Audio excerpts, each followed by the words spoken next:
നമസ്കാരം. ആറാം ഘട്ടത്തിനുള്ള പ്രചാരണവും സമാപിച്ചതോടെ പൊതു തിരഞ്ഞെടുപ്പ് ക്ലൈമാക്സിനോടടുക്കുകയാണ്. 5 ഘട്ടം കൊണ്ട് തന്നെ BJP കേവല ഭൂരിപക്ഷം പിന്നിട്ടെന്ന് പ്രധാനമന്ത്രി നരേന്ദ്രമോദി അവകാശപ്പെട്ടു. ഭരണഘടന സംരക്ഷിക്കാൻ കോൺഗ്രസിന് വോട്ട് ചെയ്യണമെന്ന് രാഹുൽ ഗാന്ധിയും സോണിയാഗാന്ധിയും ജനങ്ങളോട് ആവശ്യപ്പെട്ടു. ചട്ടലംഘനങ്ങളിൽ തിരഞ്ഞെടുപ്പ് കമ്മീഷന്റെ മൃദു സമീപനം വ്യാപകമായി വിമർശിക്കപ്പെടുന്നുണ്ട്. ഇന്നലെ വിദ്വേഷ പ്രസംഗങ്ങൾ ഒഴിവാക്കണമെന്നാവശ്യപ്പെട്ട് BJPക്കും കോൺഗ്രസിനും കത്ത് നൽകിയ കമ്മീഷൻ നടപടി വൈകിയെത്തിയ അപര്യാപ്ത നടപടിയായേ കാണാൻ കഴിയൂ. ഇന്ന് സൂപ്പർ പ്രൈം ടൈം ചർച്ച ചെയ്യുന്നു. തിരഞ്ഞെടുപ്പ് കമ്മീഷന് ആർജവമുണ്ടോ? തിരഞ്ഞെടുപ്പ് ചട്ടലംഘനങ്ങളോട് മൃദു സമീപനമോ? കത്തയച്ചാൽ ഉത്തരവാദിത്വം തീരുമോ? തെരഞ്ഞെടുപ്പ് കമ്മീഷന്റെ പ്രതിച്ഛായ നഷ്ടമായോ? ഈ ചർച്ചയിൽ Shri Jyothikumar Chamakkala Congress, Shri TP Jayachandran BJP, Shri K Anilkumar CPIM, doctor Mohan Varghese രാഷ്ട്രീയ നിരീക്ഷകൻ എന്നിവർ ചർച്ചയിലേക്ക്. ആദ്യം ശ്രീ TP ജയചന്ദ്രൻ, ഏപ്രിൽ മാസം 3-ാം വാരമാണ് രാജസ്ഥാനിലെ ബൻസ്വാരയിൽ പ്രധാനമന്ത്രി നരേന്ദ്രമോദി വിദ്വേഷ പ്രസംഗം നടത്തി തുടങ്ങുന്നത്. ഏപ്രിൽ 25-ാം തീയതി തെരഞ്ഞെടുപ്പ് കമ്മീഷൻ കോൺഗ്രസിനും BJPക്കും വിശദീകരണം ആവശ്യപ്പെട്ട് കത്തയക്കുന്നു. അതും കഴിഞ്ഞ് ഒരു മാസത്തോളമാകുമ്പോൾ തെരഞ്ഞെടുപ്പ് 5 ഘട്ടം കഴിഞ്ഞ് 6ാമത്തെ ഘട്ടത്തിന്റെ അവസാനത്തെ ക്യാമ്പയിൻ നാളിലാണ് 2 കക്ഷികൾക്കും ഒരു കത്തയച്ചിരിക്കുന്നത്. അതിൽ നിങ്ങൾ മിതത്വം പാലിക്കുമെന്നൊക്കെയുള്ളൊരു ഉപദേശമാണ്. തെരഞ്ഞെടുപ്പ് ചട്ടലംഘനങ്ങളുടെ കാര്യത്തിൽ ഇത്രയും മൃദു സമീപനമാണ് തെരഞ്ഞെടുപ്പ് കമ്മീഷൻ എടുക്കുന്നത് എങ്കിൽ അത് നമ്മുടെ ജനാധിപത്യക്രമത്തിന് ഗുണകരമായി വന്ന് ഭവിക്കുമോ? നോക്കൂ അഭിലാഷേ, തെരഞ്ഞെടുപ്പ് നടത്തുന്നതിനും തെരഞ്ഞെടുപ്പ് നടത്തുമ്പോൾ രാഷ്ട്രീയ പാർട്ടികൾ സ്വീകരിക്കേണ്ട നയങ്ങളെക്കുറിച്ചും ചട്ടങ്ങളെക്കുറിച്ചുമൊക്കെ അത് നടപ്പിലാക്കാനുള്ള ബോഡിയാണ് യഥാർത്ഥത്തിൽ ഇലക്ഷൻ കമ്മീഷൻ. അവരത് കൃത്യമായിട്ട് ചെയ്യുന്നു എന്നത് തന്നെയല്ലേ സൂചനകൾ നമുക്ക് ലഭിച്ചുകൊണ്ടിരിക്കുന്നത്. അവർക്ക് കിട്ടിയ പരാതി അടിസ്ഥാനത്തിൽ ഒരു വിശദീകരണം ചോദിക്കുന്നു, അവരുടെ അടിസ്ഥാനത്തിൽ അവർ അതിൻ്റെ കാര്യങ്ങൾ ചെയ്യുന്നു. പക്ഷെ പലപ്പോഴും നമ്മൾ ആഗ്രഹിക്കുന്ന മാതിരി തന്നെ ആയിക്കൊള്ളണം എന്നൊന്നുമില്ലല്ലോ അഭിലാഷേ കാര്യങ്ങളുടെ കിടപ്പ്. പലപ്പോഴും നമുക്കറിയാം, കേരളത്തിലെ ഫ്ലോറിൽ നമ്മൾ പലപ്പോഴും പല കാര്യങ്ങളും ചർച്ച ചെയ്തു. നോക്കൂ, ഇന്ന് തന്നെ ഒരു വസ്തുത പുറത്തു വന്നിരിക്കുന്നു. 370-ാം വകുപ്പുമായി ബന്ധപ്പെട്ട കേസുകൾ മുഴുവൻ തീർപ്പാക്കിക്കൊണ്ടുള്ളതിനെക്കുറിച്ച് വീണ്ടും അതിനെക്കുറിച്ച് അന്വേഷിച്ചപ്പോൾ കോടതി തന്നെ പറഞ്ഞിരിക്കുന്ന കാര്യം എന്താണ്? മോദി സർക്കാർ എടുക്കുന്ന തീരുമാനങ്ങളെ കോടതിയിൽ ചോദ്യം ചെയ്യുക എന്നത് പ്രതിപക്ഷ പാർട്ടികൾ ഒരു ശീലമാക്കി മാറ്റിയിരിക്കുന്നു. സർക്കാരിൻ്റെ തീരുമാനങ്ങളെക്കുറിച്ച് ജനങ്ങളിൽ സംശയം നിലനിർത്തുകയാണ് ഇതിൻ്റെ ദുഷ്ടലാക്ക്. ഈ ലോക്സഭാ തെരഞ്ഞെടുപ്പിലും ആ തരത്തിലുള്ള ചില നീക്കങ്ങൾ ഉണ്ടാകുന്നു എന്നുള്ളതല്ലേ സൂചിപ്പിക്കുന്നത്.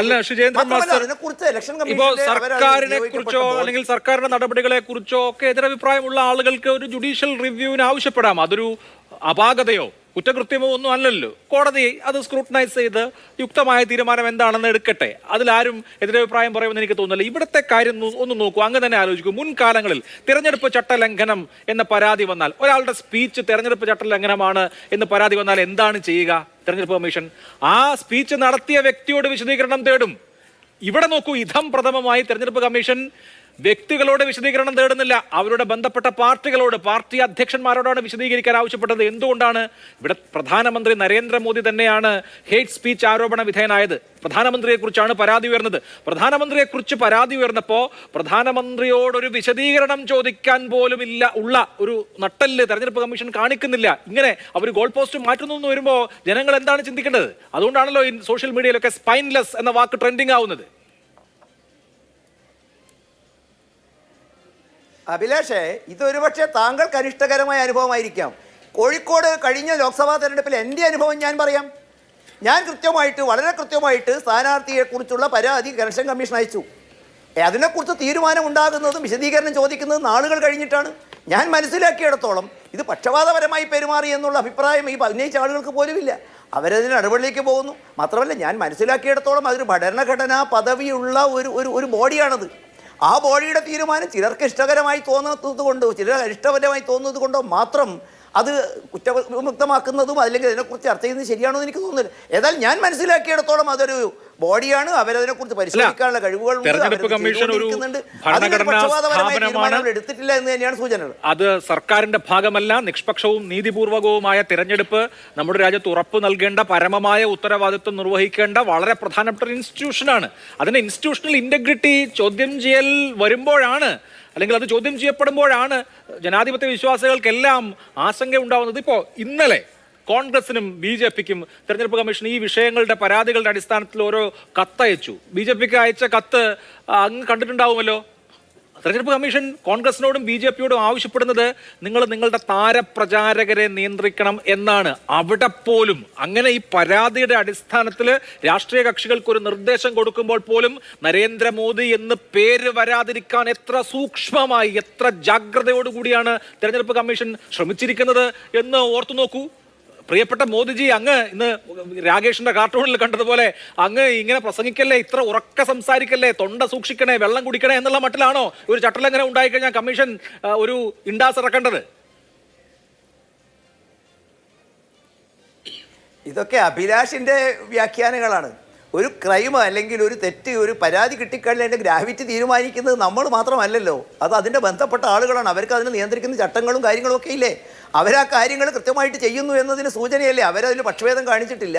അവർ ഇരുവാരോടും പറഞ്ഞിരിക്കുന്നു, അതിനെക്കുറിച്ച് പരിശോധിച്ചിരിക്കുന്നു. അവർക്ക് ബോധ്യപ്പെട്ട കാര്യത്തെക്കുറിച്ച് ന്യായീകരിക്കേണ്ട ബാധ്യതയൊന്നും എനിക്കില്ല. ഇനി ആർക്കെങ്കിലും പരാതി ഉണ്ടെങ്കിൽ അതിൻ്റെ മുകളിലുള്ള ബോഡികൾ ഉണ്ടെങ്കിൽ അവിടെയും പരാതികളുമായിട്ട് എത്തിച്ചേരാവുന്നതും പരിഹരിക്കാവുന്നതുമാണല്ലോ. ശരി, ഓക്കെ. ശ്രീ ജ്യോതികുമാർ ചാമക്കാല, കോൺഗ്രസിന് ഇക്കാര്യത്തിൽ തെരഞ്ഞെടുപ്പ് കമ്മീഷൻ എടുത്തിട്ടുള്ള നടപടികൾ പര്യാപ്തമാണ്. തെരഞ്ഞെടുപ്പ് രംഗത്ത് അനഭിലഷണീയമായ പ്രവണതകൾ ഉണ്ടാകുമ്പോൾ തെരഞ്ഞെടുപ്പ് കമ്മീഷൻ അത് വളരെ കൃത്യമായി ഇടപെട്ട് തിരുത്തുന്നുണ്ട്, അത് ആവർത്തിക്കപ്പെടുന്നില്ല എന്ന് ഉറപ്പാക്കുന്നുണ്ട് എന്ന് കോൺഗ്രസ് പാർട്ടിക്ക് തോന്നുന്നുണ്ടോ? ഇവിടെ നോക്കൂ, ഈ വിഷയത്തെ നമ്മൾ ഇച്ചിരി ഗൗരവത്തോടു കൂടി കാണേണ്ട വിഷയമാണ്. ഇവിടെ താങ്കൾ പറഞ്ഞതല്ല, ഇവിടെ മിസ്റ്റർ ജയചന്ദ്രൻ പറഞ്ഞത് നമ്മൾ ആഗ്രഹിക്കുന്ന രീതിയിൽ ഇലക്ഷൻ കമ്മീഷൻ തീരുമാനമെടുക്കണമെന്ന് നമുക്ക് കരുതാൻ കഴിയുമോ എന്നാണ്. ജയചന്ദ്രൻ അതിനകത്തൊരു തിരുത്തുണ്ട്. ഞങ്ങൾ ആഗ്രഹിക്കുന്ന രീതിയിൽ ഇലക്ഷൻ കമ്മീഷൻ തീരുമാനമെടുക്കും എന്ന് ഞങ്ങൾ കരുതരുത്, മറിച്ച് BJP നേതൃത്വം എന്താഗ്രഹിക്കുന്നോ ആ രീതിയിൽ ഇലക്ഷൻ കമ്മീഷൻ തീരുമാനമെടുക്കും എന്ന് വേണം നമ്മൾ കരുതാൻ എന്നാണ് താങ്കൾ തിരുത്തി പറയേണ്ടത്. കാരണം ഇവിടെ നോക്കൂ, ഇവിടെ കോൺഗ്രസിനെതിരെയും കേസെടുത്തിട്ടുണ്ട്, കോൺഗ്രസിനെതിരെയും പരാതി പോയിട്ടുണ്ട്. കോൺഗ്രസിനെതിരെ അല്ലെങ്കിൽ ശ്രീ രാഹുൽ ഗാന്ധിക്കെതിരെ അല്ലെങ്കിൽ ശ്രീ മല്ലികാർജ്ജുന ഖാർഗെക്കെതിരെയൊക്കെ പോയിട്ടുള്ള പരാതികൾ, ആ പരാതിയിലെ കണ്ടന്റ് എന്താണെന്ന് നമ്മൾ പരിശോധിക്കണം.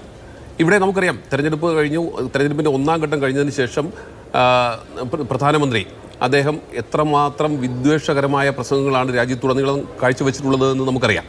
അപ്പോൾ അത്തരത്തിലൊരു പ്രസംഗ ശൈലിയിലേക്ക് അദ്ദേഹം മാറുമ്പോൾ അതിനെതിരെ തുടർച്ചയായ പരാതികൾ സമൂഹത്തിൻ്റെ എല്ലാ ഭാഗത്തു നിന്നും ഉണ്ടായി.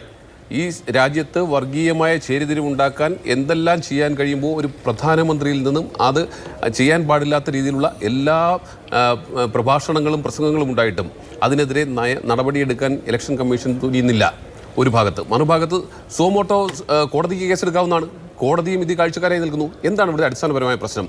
ഇവിടെ നമ്മൾ ഈ അടുത്ത സമയത്താണ് ഇലക്ഷൻ കമ്മീഷനെ തീരുമാനിക്കുന്നതുമായി ബന്ധപ്പെട്ട വിവാദപരമായ സുപ്രീം കോടതിയുടെ ഉത്തരവുണ്ടായത്. സുപ്രീം കോടതിയുടെ ഉത്തരവിനെ മറികടക്കാൻ വേണ്ടി നിയമനിർമ്മാണം നടത്തി. ആ നിയമനിർമ്മാണത്തിലൂടെ പ്രധാനമന്ത്രിയുടെ നേതൃത്വത്തിലുള്ള ടീം തന്നെയാണ് പ്രധാനമന്ത്രി തീരുമാനിക്കുന്ന അല്ലെങ്കിൽ കേന്ദ്ര സർക്കാർ തീരുമാനിക്കുന്നവരാണ് ഇലക്ഷൻ കമ്മീഷനായി വരാൻ പോകുന്നത് എന്ന കാര്യത്തിൽ രാജ്യത്തിന് ഭൂരിപക്ഷമുണ്ട് എന്നുള്ളത് കൊണ്ട് മാത്രം നിയമനിർമ്മാണം നടത്തിയ പാർട്ടിയുടെ പേരാണ് BJP. അപ്പോൾ അത്തരത്തിൽ ദേശീയ തലത്തിൽ നിയമനിർമ്മാണം നടത്തി കോടതിയുടെ ഇടപെടലുകൾ ഉൾപ്പെടെ മാറ്റി നിർത്തിക്കൊണ്ട് ഭരണകക്ഷിക്ക് ഭൂരിപക്ഷം വരത്തക്ക രീതിയിലുള്ള, ഇപ്പോൾ പറഞ്ഞല്ലോ സ്വയംഭരണ അവകാശമുള്ള സ്ഥാപനമാണെന്നൊക്കെ, അവിടെ ജനാധിപത്യത്തെ അട്ടിമറിച്ചുകൊണ്ട് അവിടെ ഭരണകക്ഷിയുടെ ആൾക്കാർ, ഭരണകക്ഷി വിചാരിക്കുന്നവരെ മാത്രം ഇലക്ഷൻ കമ്മീഷനിലേക്ക് എത്തിക്കുന്ന സാഹചര്യത്തിലേക്ക് എത്തിപ്പെട്ടിരിക്കുന്നു. എന്ന് വച്ചാൽ ഇവിടെ ഇലക്ഷൻ കമ്മീഷനെ സംബന്ധിച്ച് ശ്രീ നരേന്ദ്രമോദി ഇലക്ഷൻ കമ്മീഷൻ്റെ അപ്പോയിൻറ്റിംഗ് അതോറിറ്റിയാണ്. ഇലക്ഷൻ കമ്മീഷൻ്റെ ഇൻ പ്രിൻസിപ്പിൾ അപ്പോയിൻറ്റിംഗ് അതോറിറ്റി എന്ന് പറയുന്നത് ശ്രീ നരേന്ദ്രമോദിയാണ്. അങ്ങനെയുള്ള ഒരാൾക്കെതിരായിട്ട് അദ്ദേഹത്തിൻ്റെ പേര് പറഞ്ഞുകൊണ്ട് എങ്ങനെയാണ് ഇത്തരത്തിലൊരു വിശദീകരണമോ അല്ലെങ്കിൽ അദ്ദേഹത്തോട് വിശദീകരണം ചോദിക്കുന്നതോ അല്ലെങ്കിൽ അദ്ദേഹത്തിനൊരു നിർദ്ദേശം നൽകുന്നതോ, നിർദ്ദേശം പോലും നൽകാൻ മടിക്കുന്നത്? അപ്പോൾ അവിടെയാണ് പ്രശ്നം, അടിസ്ഥാനപരമായ പ്രശ്നം. അപ്പോയിൻറ്റിംഗ് അതോറിറ്റി ഇവിടെ ആരായി മാറി എന്നതിൻ്റെ, അത് ജനാധിപത്യത്തിൽ, ഇന്ത്യ പോലെ ഒരു ജനാധിപത്യ രാജ്യത്ത് ഭൂഷണമല്ല ഇത്തരത്തിലുള്ള ഇലക്ഷൻ കമ്മീഷനുകളെ രാഷ്ട്രീയ പാർട്ടികൾ നിയന്ത്രിക്കുന്നത് എന്ന കാര്യം എന്നെ കേൾക്കുന്ന പ്രേക്ഷകർ ആദ്യം വിലയിരുത്തണം. ഒന്ന്. രണ്ടാമത്തേത്, ഇവിടെ കോമ്പൻസേറ്റ് ചെയ്യാൻ വേണ്ടി BJP-യിൽ നിന്നൊരു പരാതി കിട്ടുന്നു, ആ പരാതിയും ഇതും തത്തുല്യമാക്കി എടുക്കുന്നു. ശ്രീ രാഹുൽ ഗാന്ധിയുടെ പരാമർശം, അദ്ദേഹം എന്താ പറഞ്ഞിട്ടുള്ളത്? ശ്രീ രാഹുൽ ഗാന്ധി പറഞ്ഞിട്ടുള്ള ഒരു രാജ്യം ഒരു ഭാഷ ഒരു മതം എന്ന രീതിയിലേക്ക് BJP മുന്നോട്ട് പോകുന്നു എന്ന് പറയുന്നത് ഞങ്ങളുടെ രാഷ്ട്രീയമായ ഞങ്ങളുടെ അജണ്ടയാണ് മുന്നോട്ട് വെച്ചിട്ടുള്ളത്. അതായത് BJP ശ്രമിക്കുന്നതിനാണ് എന്നുള്ളത് ഞങ്ങളൊരു തെരഞ്ഞെടുപ്പ് പ്രചാരണ രംഗത്ത് ഞങ്ങൾ പറഞ്ഞുകൊണ്ടിരിക്കുന്ന മുദ്രാവാക്യമാണ്. അതിൻ്റെ പേരിലൊരു പരാതി, അതിൻ്റെ പേരിൽ പരാതി പറഞ്ഞിട്ട് ഇത്രയും ഹേറ്റ് സ്പീച്ച് നടത്തിയിട്ടുള്ള പ്രധാനമന്ത്രിയെ അതുപോലെ തന്നെ ശ്രീ രാഹുൽ ഗാന്ധിയും കമ്പയർ ചെയ്യുന്നു. അവരെ രണ്ടുപേരെയും തുല്യരായി കണക്കാക്കുന്നു. തുല്യരായി കണക്കാക്കിയിട്ട് എന്താ ഇപ്പോൾ ഏറ്റവും അവസാനം എന്നാൽ ഏപ്രിൽ 21-ാം തീയതിയാണ് രാജസ്ഥാനിൽ ശ്രീ നരേന്ദ്രമോദി ഇത്തരത്തിലുള്ള പ്രസംഗം നടത്തിയിട്ടുള്ളത്. ആ പ്രസംഗം നടത്തിയതിന് ശേഷം ഇത്രയും കാലം കഴിഞ്ഞതിന് ശേഷം ഇന്നലെ മെയ് മാസം 21-ാം തീയതി, ഏകദേശം ഒരു മാസം കഴിഞ്ഞ് മെയ് മാസം 22-ാം തീയതി ഒരു മാസം കഴിഞ്ഞിട്ട് തെരഞ്ഞെടുപ്പ്, ഇന്ത്യയുടെ പാർലമെന്റ് തെരഞ്ഞെടുപ്പ് നടക്കുന്ന വേളയിൽ ഇത്രയും ലാഘവത്തോടുകൂടി അത്തരത്തിലൊരു പരാതി, പ്രത്യേകിച്ച് പ്രധാനമന്ത്രി നടത്തിയിട്ടുള്ള ഹേറ്റ് സ്പീച്ചിനെ സംബന്ധിച്ച്, വർഗീയ വിഷം വമ്പിക്കുന്ന സ്പീച്ചുകളെ സംബന്ധിച്ച് ഒരു നടപടിയെടുക്കാൻ ഇലക്ഷൻ കമ്മീഷൻ ഒരു മാസം എടുത്തു എന്ന് പറഞ്ഞാൽ ഇലക്ഷൻ കമ്മീഷൻ ആർക്ക് കീഴ്പ്പെട്ടിരിക്കുന്നു എന്ന് നമുക്ക് ബോധ്യപ്പെടുന്ന കാഴ്ചയാണ് ഒന്ന്. അപ്പോൾ ആ രീതിയിൽ നോക്കൂ, നമ്മൾ TN ശേഷനെ പോലെയുള്ള ആൾ ഇന്ത്യയുടെ ഇലക്ഷൻ കമ്മീഷനായിരുന്ന രാജ്യമാണ് ഇന്ത്യ. അന്ന് ഇലക്ഷൻ കമ്മീഷന്റെ പവർ എന്താണെന്ന് ഇന്ത്യയിലെ ജനങ്ങൾക്ക് ബോധ്യപ്പെടുത്തിയിട്ടുള്ള ആളാണ് ശ്രീ TN ശേഷൻ. അപ്പോൾ ആ കസേരയിൽ ഇരിക്കുന്നവരെ സംബന്ധിച്ച് അവർക്ക് ഇന്ത്യയുടെ ജനാധിപത്യത്തോട് ഉത്തരവാദിത്വമുണ്ട്, ഭരണഘടനയോട് ഉത്തരവാദിത്വമുണ്ട്. ഇലക്ഷൻ പ്രോസസ്സ് ട്രാൻസ്പെറൻ്റായി നടക്കുന്നു എന്ന് ഉറപ്പുവരുത്തേണ്ട ബാധ്യത അവർക്കുണ്ട്. അതിന് സത്വരമായ നടപടികളാണ് ഉണ്ടാകേണ്ടത്. അതിനെ സംബന്ധിച്ച് നടപടികൾ എടുക്കുന്നതിന് പകരം നോക്കൂ, പ്രതിപക്ഷത്തെ ഇല്ലാത്ത പരാതികൾ എഴുതി വാങ്ങി പ്രതിപക്ഷത്തിൽ നിന്നുള്ള നേതാക്കന്മാരെയും അതുപോലെ ഇത്രയും മ്ലേച്ഛമായ പ്രസംഗങ്ങൾ നടത്തിയിട്ടുള്ള പ്രധാനമന്ത്രി, ഞാൻ പിന്നെ എൻ്റെ അടുത്ത ഊഴത്തിൽ ഞാൻ അതിനെക്കുറിച്ച് കൂടുതൽ വിശദീകരിക്കാം. പക്ഷേ ആ രീതിയിൽ ഇലക്ഷൻ കമ്മീഷനെ രാഷ്ട്രീയ പാർട്ടിയുടെ, പ്രത്യേകിച്ച് ഭരണകക്ഷിയുടെ ചട്ടുകമാക്കി മാറ്റി, ഒന്ന് അവരുടെ അപ്പോയിൻറ്റിംഗ് അതോറിറ്റി പ്രധാനമന്ത്രിയാകുന്നു. അതുകൊണ്ട് തന്നെ അപ്പോയിൻറ്റിംഗ് അതോറിറ്റിക്ക് എതിരായിട്ട് ഒരു ഉത്തരവ് പുറപ്പെടുവിക്കുവാൻ ഇലക്ഷൻ കമ്മീഷൻ മുട്ടിരിക്കുന്നു. അവിടെ ഇത്തരത്തിൽ പ്രധാനമന്ത്രിക്ക് ഇന്ത്യയുടെ ബഹുസ്വരത നശിപ്പിക്കുന്ന രീതിയിലേക്കുള്ള സ്റ്റേറ്റ്മെൻറ്റുകൾ പുറപ്പെടുവിക്കാൻ അവസരം നൽകുക കൂടി ചെയ്യുന്നു എന്ന് പറഞ്ഞാൽ ഇന്ത്യയിൽ വിഭാഗീയത ഉണ്ടാക്കാൻ ഇലക്ഷൻ കമ്മീഷൻ കൂട്ടുനിൽക്കുന്നു എന്ന് പറയേണ്ടി വരും. ശരി, രൂക്ഷമായ വിമർശനമാണത്. ശ്രീ കെ അനിൽകുമാർ, തെരഞ്ഞെടുപ്പ് കമ്മീഷൻ ഇപ്പോൾ ഇടപെട്ടിരിക്കുന്നത് 80% തെരഞ്ഞെടുപ്പും കഴിഞ്ഞതിന് ശേഷമാണ്. ഏപ്രിൽ 21-ാം തീയതിയാണ് ബൻസ്വാരയിലെ മോദിയുടെ പ്രസംഗം. അതിന് പരാതി വരുന്നു. ഏപ്രിൽ 25-ാം തീയതി ഒരു വിശദീകരണം ചോദിക്കുന്നു. അതിനുശേഷം മെയ് 22-ാം തീയതി തെരഞ്ഞെടുപ്പ് കമ്മീഷൻ പറയുകയാണ്, മതവിദ്വേഷം ഉണ്ടാക്കുന്നതും ജാതി മത വിഭജനം ഉണ്ടാക്കുന്നതുമായ പ്രസ്താവനകൾ താരപ്രചാരകർ നടത്താൻ പാടുള്ളതല്ല. ഇക്കാര്യം രാഷ്ട്രീയ കക്ഷികൾ ഉറപ്പാക്കണം, അവരുടെ താരപ്രചാരകരോട് ഇങ്ങനെ നിർദ്ദേശിക്കണമെന്ന് പറഞ്ഞ് ഒരു 10 നിർദ്ദേശങ്ങളും ഈ തെരഞ്ഞെടുപ്പിന്റെ അവസാന ഘട്ടത്തിന് തൊട്ട് മുമ്പ്, അവസാനത്തെ 2 ഘട്ടത്തിന് തൊട്ട് മുമ്പ് കമ്മീഷൻ കൊടുത്തിരിക്കുകയാണ്. ഇത് ഒരു ചടങ്ങ്, തെരഞ്ഞെടുപ്പ് കമ്മീഷനോട് ആർക്കും ഒന്നും തോന്നല്ലേ മക്കളെ എന്ന മട്ടിലുള്ള ഒരു ചടങ്ങ് എന്നതിൽ കവിഞ്ഞുള്ള എന്തെങ്കിലും പ്രസക്തി ഉണ്ടോ ഇതിന്? നരേന്ദ്രമോദി സൃഷ്ടിക്കുകയും ഇന്ത്യ രാജ്യത്തെ BJPയുടെ കയ്യിലെ ഒരു ഉപകരണമായി തീരുകയും ചെയ്ത ഇലക്ഷൻ കമ്മീഷൻ ഇത്ര പോലും ചെയ്യും എന്ന് ഞങ്ങളാരും വിചാരിച്ചിരുന്നില്ല. അവർക്കത് ചെയ്യേണ്ടി വന്നത് തന്നെ ഇന്ത്യ രാജ്യത്തെ രാഷ്ട്രീയത്തിൽ കാറ്റ് മാറി വീശുന്നു എന്നുള്ള ഒരു ചെറിയ ചിന്തയുടെ ഭാഗമായിട്ടായിരിക്കും എന്നാണ് ഞാൻ കണക്കാക്കുന്നത്. ഇവിടെ ഒരു ജനാധിപത്യ സമൂഹത്തിനകത്ത് ഒരു തെരഞ്ഞെടുപ്പ് നടക്കുമ്പോൾ കളിക്കളത്തിൽ ആ കളി നിയമങ്ങളെന്ന് പറയുന്നത് തുല്യത ഉറപ്പുവരുത്തുന്നതാവണം. മത്സരാർത്ഥികൾ തമ്മിൽ കളി നിയമങ്ങളുടെ കാര്യത്തിൽ ഒരു തുല്യത ഉറപ്പുവരുത്തുന്നതാകണം. ആരെങ്കിലും ഫൗള് കാണിച്ചു കഴിഞ്ഞാൽ ആ ഫൗളിൻ്റെ ഭാഗമായി അപ്പോൾ തന്നെ വിസിൽ മുടക്കിയിട്ട് ഇനിയുള്ള കളിയിൽ തുടർച്ചയായി കൃത്യമായി പാലിക്കപ്പെടേണ്ട നിയമങ്ങളെ സംബന്ധിച്ച് ജാഗ്രതപ്പെടുത്തിക്കൊണ്ടാകണം മുന്നോട്ട് പോകേണ്ടത്. ഇവിടെ കളി കഴിഞ്ഞ് ഞാൻ വിസിൽ അടിച്ചുകൊള്ളാം എന്ന് പറയുന്ന, അല്ലെങ്കിൽ 6-ാം ഘട്ടം തീരാറാകുമ്പോൾ ഞാൻ വിസിൽ അടിച്ചുകൊള്ളാം, ബാക്കി ഘട്ടങ്ങളിലൊന്നും വിസിലേ ഇല്ല. ഈ പരുക്കുകളേറ്റ ആളുകൾ പരുക്കുകളുമായി രാജ്യത്ത് സഞ്ചരിച്ചു കൊണ്ടിരിക്കണം. രാജ്യതലത്തിലും കളിക്കാർക്ക് തുല്യത ഉറപ്പുവരുത്തുന്നില്ല എന്നുള്ളതാണ് നമ്മുടെ രാജ്യത്ത് കണ്ടത്. ഇത് സുപ്രീം കോടതിയുടെ ചീഫ് ജസ്റ്റിസ് കൂടി ഇതിന് അതിൻ്റെ നിയമന സമിതിയിൽ ഉണ്ടായിരുന്നെങ്കിൽ ഇപ്രകാരം ഒരു തെരഞ്ഞെടുപ്പ് കമ്മീഷൻ രൂപീകരിക്കപ്പെടുമായിരുന്നില്ല. അതുകൊണ്ട് തന്നെ നമ്മുടെ പാർലമെൻറ്റിനെ അതിലെ ഭൂരിപക്ഷത്തെ തെറ്റായി ഉപയോഗിച്ചുകൊണ്ട് തെരഞ്ഞെടുപ്പ് പ്രക്രിയയിൽ ഇടപെടാൻ വേണ്ടി തന്നെയാണ് ആ നിയമനിർമ്മാണം BJP നടത്തുന്നതെന്ന് തെളിയിക്കുന്ന സംഭവവികാസങ്ങളാണ് ഇപ്പോൾ വന്നുകൊണ്ടിരിക്കുന്നത്. 2, CPIM തുടർച്ചയായിട്ട് പരാതിപ്പെട്ടുകൊണ്ടിരിക്കുന്ന പ്രധാനപ്പെട്ട ചില കാര്യങ്ങളുണ്ട്. ഒരു പ്രധാനപ്പെട്ട കാര്യം, ഇലക്ഷൻ കമ്മീഷനുമായി ബന്ധപ്പെട്ട് പോളിങ്ങിൻ്റെ കണക്ക് അന്ന് തന്നെ പുറത്തു വരണം. നമുക്കെല്ലാവർക്കും അറിയാം, 6 മണിക്ക് പോളിംഗ് അവസാനിച്ചാൽ 7 മണിയോടുകൂടി നമുക്ക് ആ ഫോറം പൂരിപ്പിച്ച് കിട്ടും. എത്ര വോട്ട് ഓരോ സ്ഥലത്തും പോളിംഗ് നടന്നു എന്നുള്ളത് 14C പ്രകാരം ഒരു ഫോറം നമുക്ക് ലഭ്യമാകും. അത് കണക്ക് കൂട്ടിയെടുക്കാൻ ഒരു ബുദ്ധിമുട്ടുമില്ല. പിറ്റേ ദിവസം നമുക്കത് കൃത്യമായിട്ട് കിട്ടുന്നതിന് എന്താ പാട്? ഓരോ മണിക്കൂറിലെയും പോളിംഗ് ലഭ്യമാകും, പക്ഷേ പോളിംഗ് അവസാനിച്ചാൽ കണക്ക് കിട്ടത്തില്ല. അത് ചോദിക്കാൻ അവകാശമില്ല എന്ന് രാജ്യത്ത് സുപ്രീം കോടതിയിൽ വാദിക്കുന്നൊരു ഇലക്ഷൻ കമ്മീഷനാണ് കണ്ടുകൊണ്ടിരിക്കുന്നത്. ഇവർ തെരഞ്ഞെടുപ്പ് ജനാധിപത്യപരമായി നടക്കണം നിർബന്ധമില്ലാത്തവരാണ്.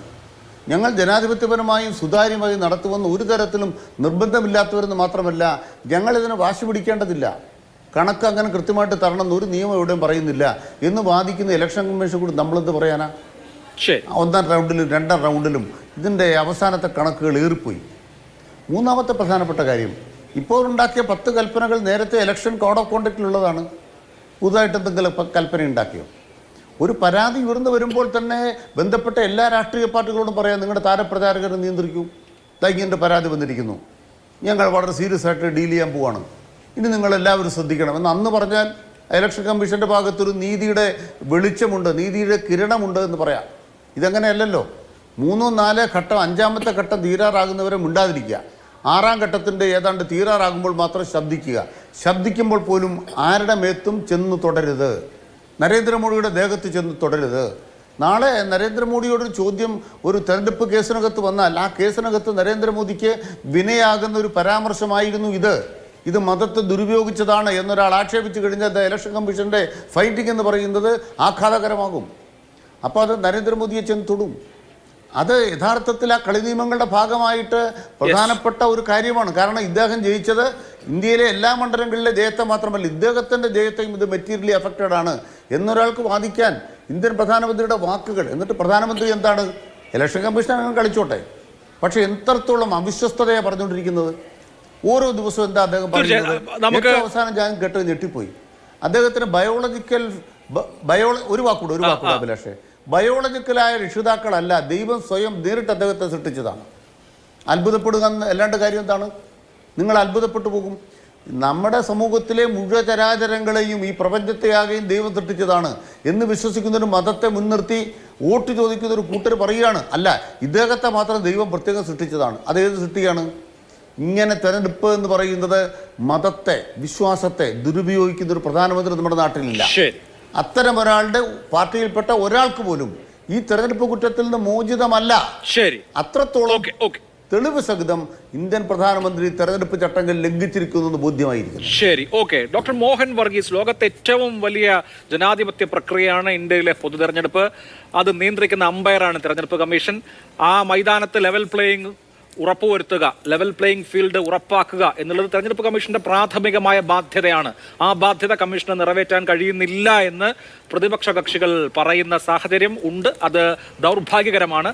നമ്മുടെ ഒരു ഭരണഘടനാ സ്ഥാപനത്തിന്റെ ഇൻസ്റ്റിറ്റ്യൂഷണൽ ഇന്റഗ്രിറ്റി ചോദ്യം ചെയ്യപ്പെടുന്നത് അങ്ങേയറ്റം സങ്കടകരവുമാണ്. ഇവിടെ ഇപ്പോൾ വൈകി വളരെ മൃദുഭാഷയിൽ തെരഞ്ഞെടുപ്പ് കമ്മീഷൻ രാഷ്ട്രീയ കക്ഷികളോട് നിങ്ങൾ വിദ്വേഷ പ്രചരണങ്ങളിൽ നിന്ന് വിട്ടുനിൽക്കണമെന്ന് പറയുന്നതിനെ എങ്ങനെ കാണണം? അത് തെരഞ്ഞെടുപ്പ് കമ്മീഷനെതിരെയുള്ള വിമർശനങ്ങൾക്ക് കൂടുതൽ ശക്തി പകരുകയല്ലേ ഉള്ളൂ?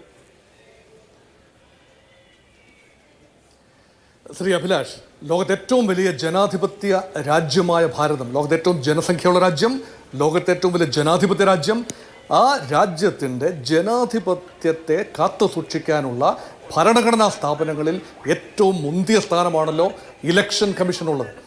ഇലക്ഷൻ കമ്മീഷനെ സംബന്ധിച്ചിടത്തോളം ഇന്നൊരു വിവാദ വിഷയമായി മാറിയിരിക്കുന്നു 2 കാരണങ്ങളാൽ. ഒന്ന്, വിദ്വേഷ പ്രസംഗങ്ങൾ നിയന്ത്രിക്കാൻ കഴിയുന്നില്ല.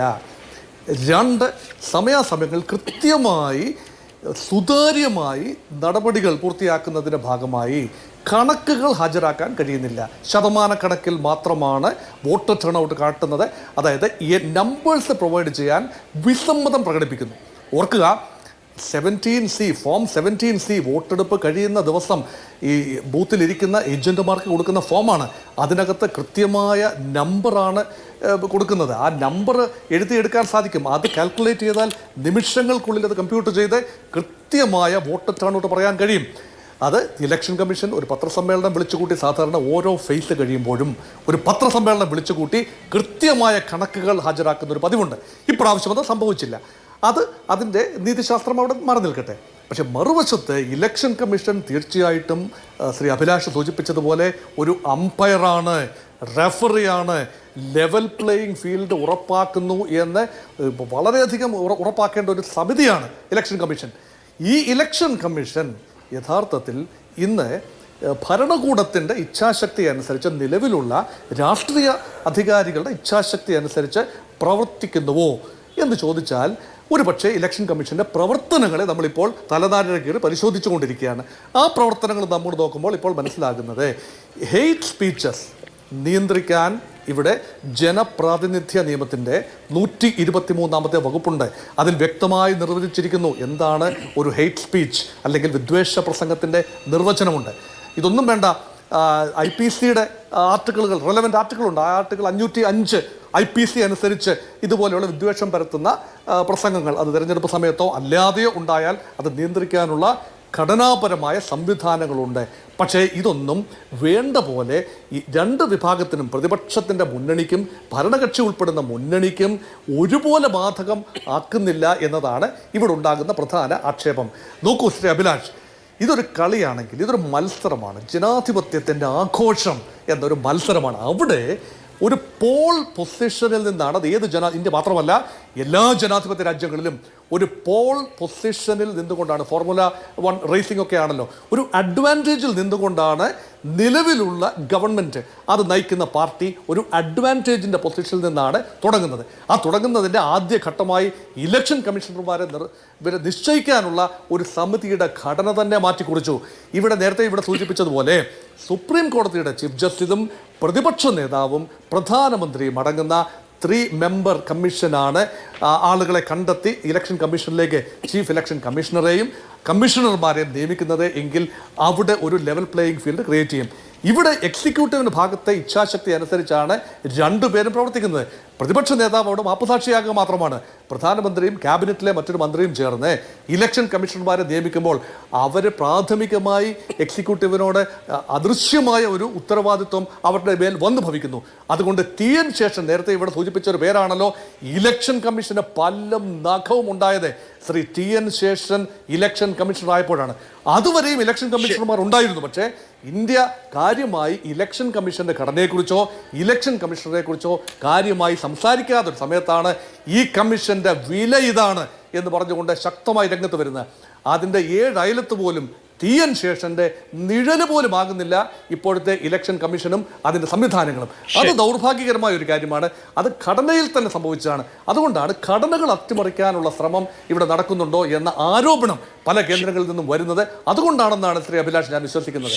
അല്ലാതെ മനഃപൂർവ്വമായി ഒരു പ്രത്യേക പാർട്ടിയെ സഹായിക്കുക എന്നതിനേക്കാൾ കൂടുതൽ ആ ഘടനകൾ ശരിയാകുന്നില്ല എന്നതാണ് ഇവിടുത്തെ കാരണം. ശരി, ശ്രീ TP ജയേന്ദ്രൻ മാഷ് നോക്കൂ, ഇന്നലെ തന്നെ, അതായത് ഈ തെരഞ്ഞെടുപ്പ് കമ്മീഷന്റെ ഈ കത്ത്, അതിപ്പോ നിർദ്ദേശമാണോ താക്കീതാണോ പ്രേമലേഖനമാണോ എന്നൊക്കെ ചോദിച്ചാൽ വലിയ പാടായിരിക്കും. ആ കത്ത് വന്ന ദിവസം തന്നെയാണ് പ്രധാനമന്ത്രി SP-യും കോൺഗ്രസും പാകിസ്ഥാന്റെ ആളുകളാണ്, പാകിസ്ഥാന്റെ അനുഭാവികളാണെന്ന് ബസ്തിയിൽ പ്രസംഗിക്കുന്നത്.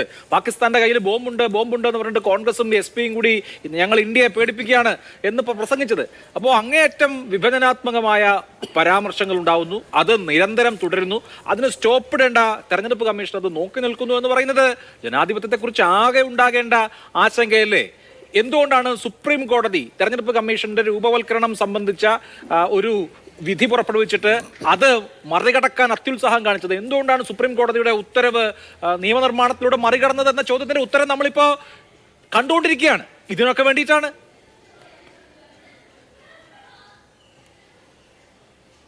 അഭിലാഷേ, ഇത് 2014 ശേഷം തുടങ്ങിയ ഒരു ചൊറിച്ചിലല്ലേ എല്ലാവർക്കും? ഞാൻ ചോദിക്കട്ടെ, 2014 മുമ്പ് ഇലക്ഷൻ കമ്മീഷൻ എങ്ങനെയായിരുന്നു ഇന്ത്യയിൽ ഉണ്ടാക്കിയത്? ആരോട് ചോദിച്ചിട്ടായിരുന്നു?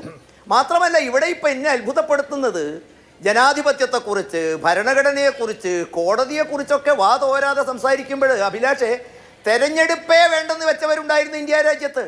അലഹബാദ് ഹൈക്കോടതി വിധി സ്വന്തം സ്ഥാനത്തിൻ്റെ സ്വന്തം കസേര കിളക്കം തട്ടിയപ്പോൾ കോടതി വിധി എനിക്ക് പുല്ലാണെന്ന് പറഞ്ഞവരുണ്ടായിരുന്നു ഇവിടെ. അത് കഴിഞ്ഞ് ഈ രാജ്യത്തെ പ്രതിപക്ഷത്തെ ചോദ്യം ചെയ്യാതെ ജയിലിലടയ്ക്കുകയും ഈ രാജ്യത്ത് പത്രമാധ്യമങ്ങൾ മുഴുവൻ പിടിച്ചു കെട്ടുകയും ചെയ്തായിരുന്നു. അന്നൊന്നും ഇന്ന് ഈ പറയുന്ന ആളുകളൊക്കെ അന്ന് എവിടെയായിരുന്നു നിന്നത് എന്നൊക്കെ നമുക്ക് കൃത്യമായ ബോധ്യമുണ്ടല്ലോ. അപ്പോൾ ഇവിടെ ഒരു കാര്യം ശരിയാണ്. ഇനി നിങ്ങൾ ഈ പറയുന്ന മാതിരിയൊക്കെ ജനവിരുദ്ധരും ഭരണഘടനാ വിരുദ്ധരും രാജ്യവിരുദ്ധരും ജനാധിപത്യ വിരുദ്ധരും ഒക്കെയാണ് ഈ പാർട്ടിക്കാരെങ്കിൽ, ഞാൻ ചോദിക്കട്ടെ, ഇന്ത്യൻ ജനാധിപത്യം അത്ര മൂല്യമില്ലാത്തതും അത്ര കരുത്തില്ലാത്തതുമാണെന്ന് അഭിലാഷ നിങ്ങൾ കരുതുന്നുവോ? നോക്കൂ, ഇന്ദിരാഗാന്ധിയുടെ അടിയന്തരാവസ്ഥ പ്രഖ്യാപിച്ച് കിരീടവും ചെങ്കോലും അധികാരവും പോലീസും പട്ടാളവും എല്ലാം കൈപ്പിടിയിലാക്കി. പ്രതിപക്ഷത്തെ മുഴുവൻ ജയിലിലടച്ചു. പത്രമാധ്യമങ്ങളെ മുഴുവൻ കെട്ടിപ്പിടിച്ചടക്കി. ഒരു കോടതിയും ധരിച്ചതിനും പറഞ്ഞു തെരഞ്ഞെടുപ്പെ പ്രഖ്യാപിക്കില്ലെന്ന് പറഞ്ഞു. ആ സർക്കാർ ജനവിരുദ്ധമാണ് എന്ന് ബോധ്യപ്പെടുത്തി തെരഞ്ഞെടുത്തത് ഇന്ത്യയിലെ പ്രതിപക്ഷമായിരുന്നില്ല അഭിലാഷ തിരുത്തിയത്. ഇന്ത്യയിലെ പത്രമാധ്യമങ്ങളായിരുന്നില്ല, ചാനലുകളായിരുന്നില്ല, മറിച്ച് ഇന്ത്യ രാജ്യത്തെ ജനതയാണ് അത് തെരഞ്ഞെടുപ്പിനെ തിരുത്തിയത്. ഇപ്പം ചിലർക്കാകെയുള്ള സങ്കടം എന്താ? അതിൻ്റെ പെർസെൻറ്റേജ് പറയാൻ അല്പം കൊടുത്തു. അഭിലാഷ, കേരളത്തിലെ മുഖ്യമന്ത്രി കേരളത്തിലെ ഖജനാവിലെ പൈസ എടുത്തൊരു വലിയ യാത്ര നടത്തിയിരുന്നു.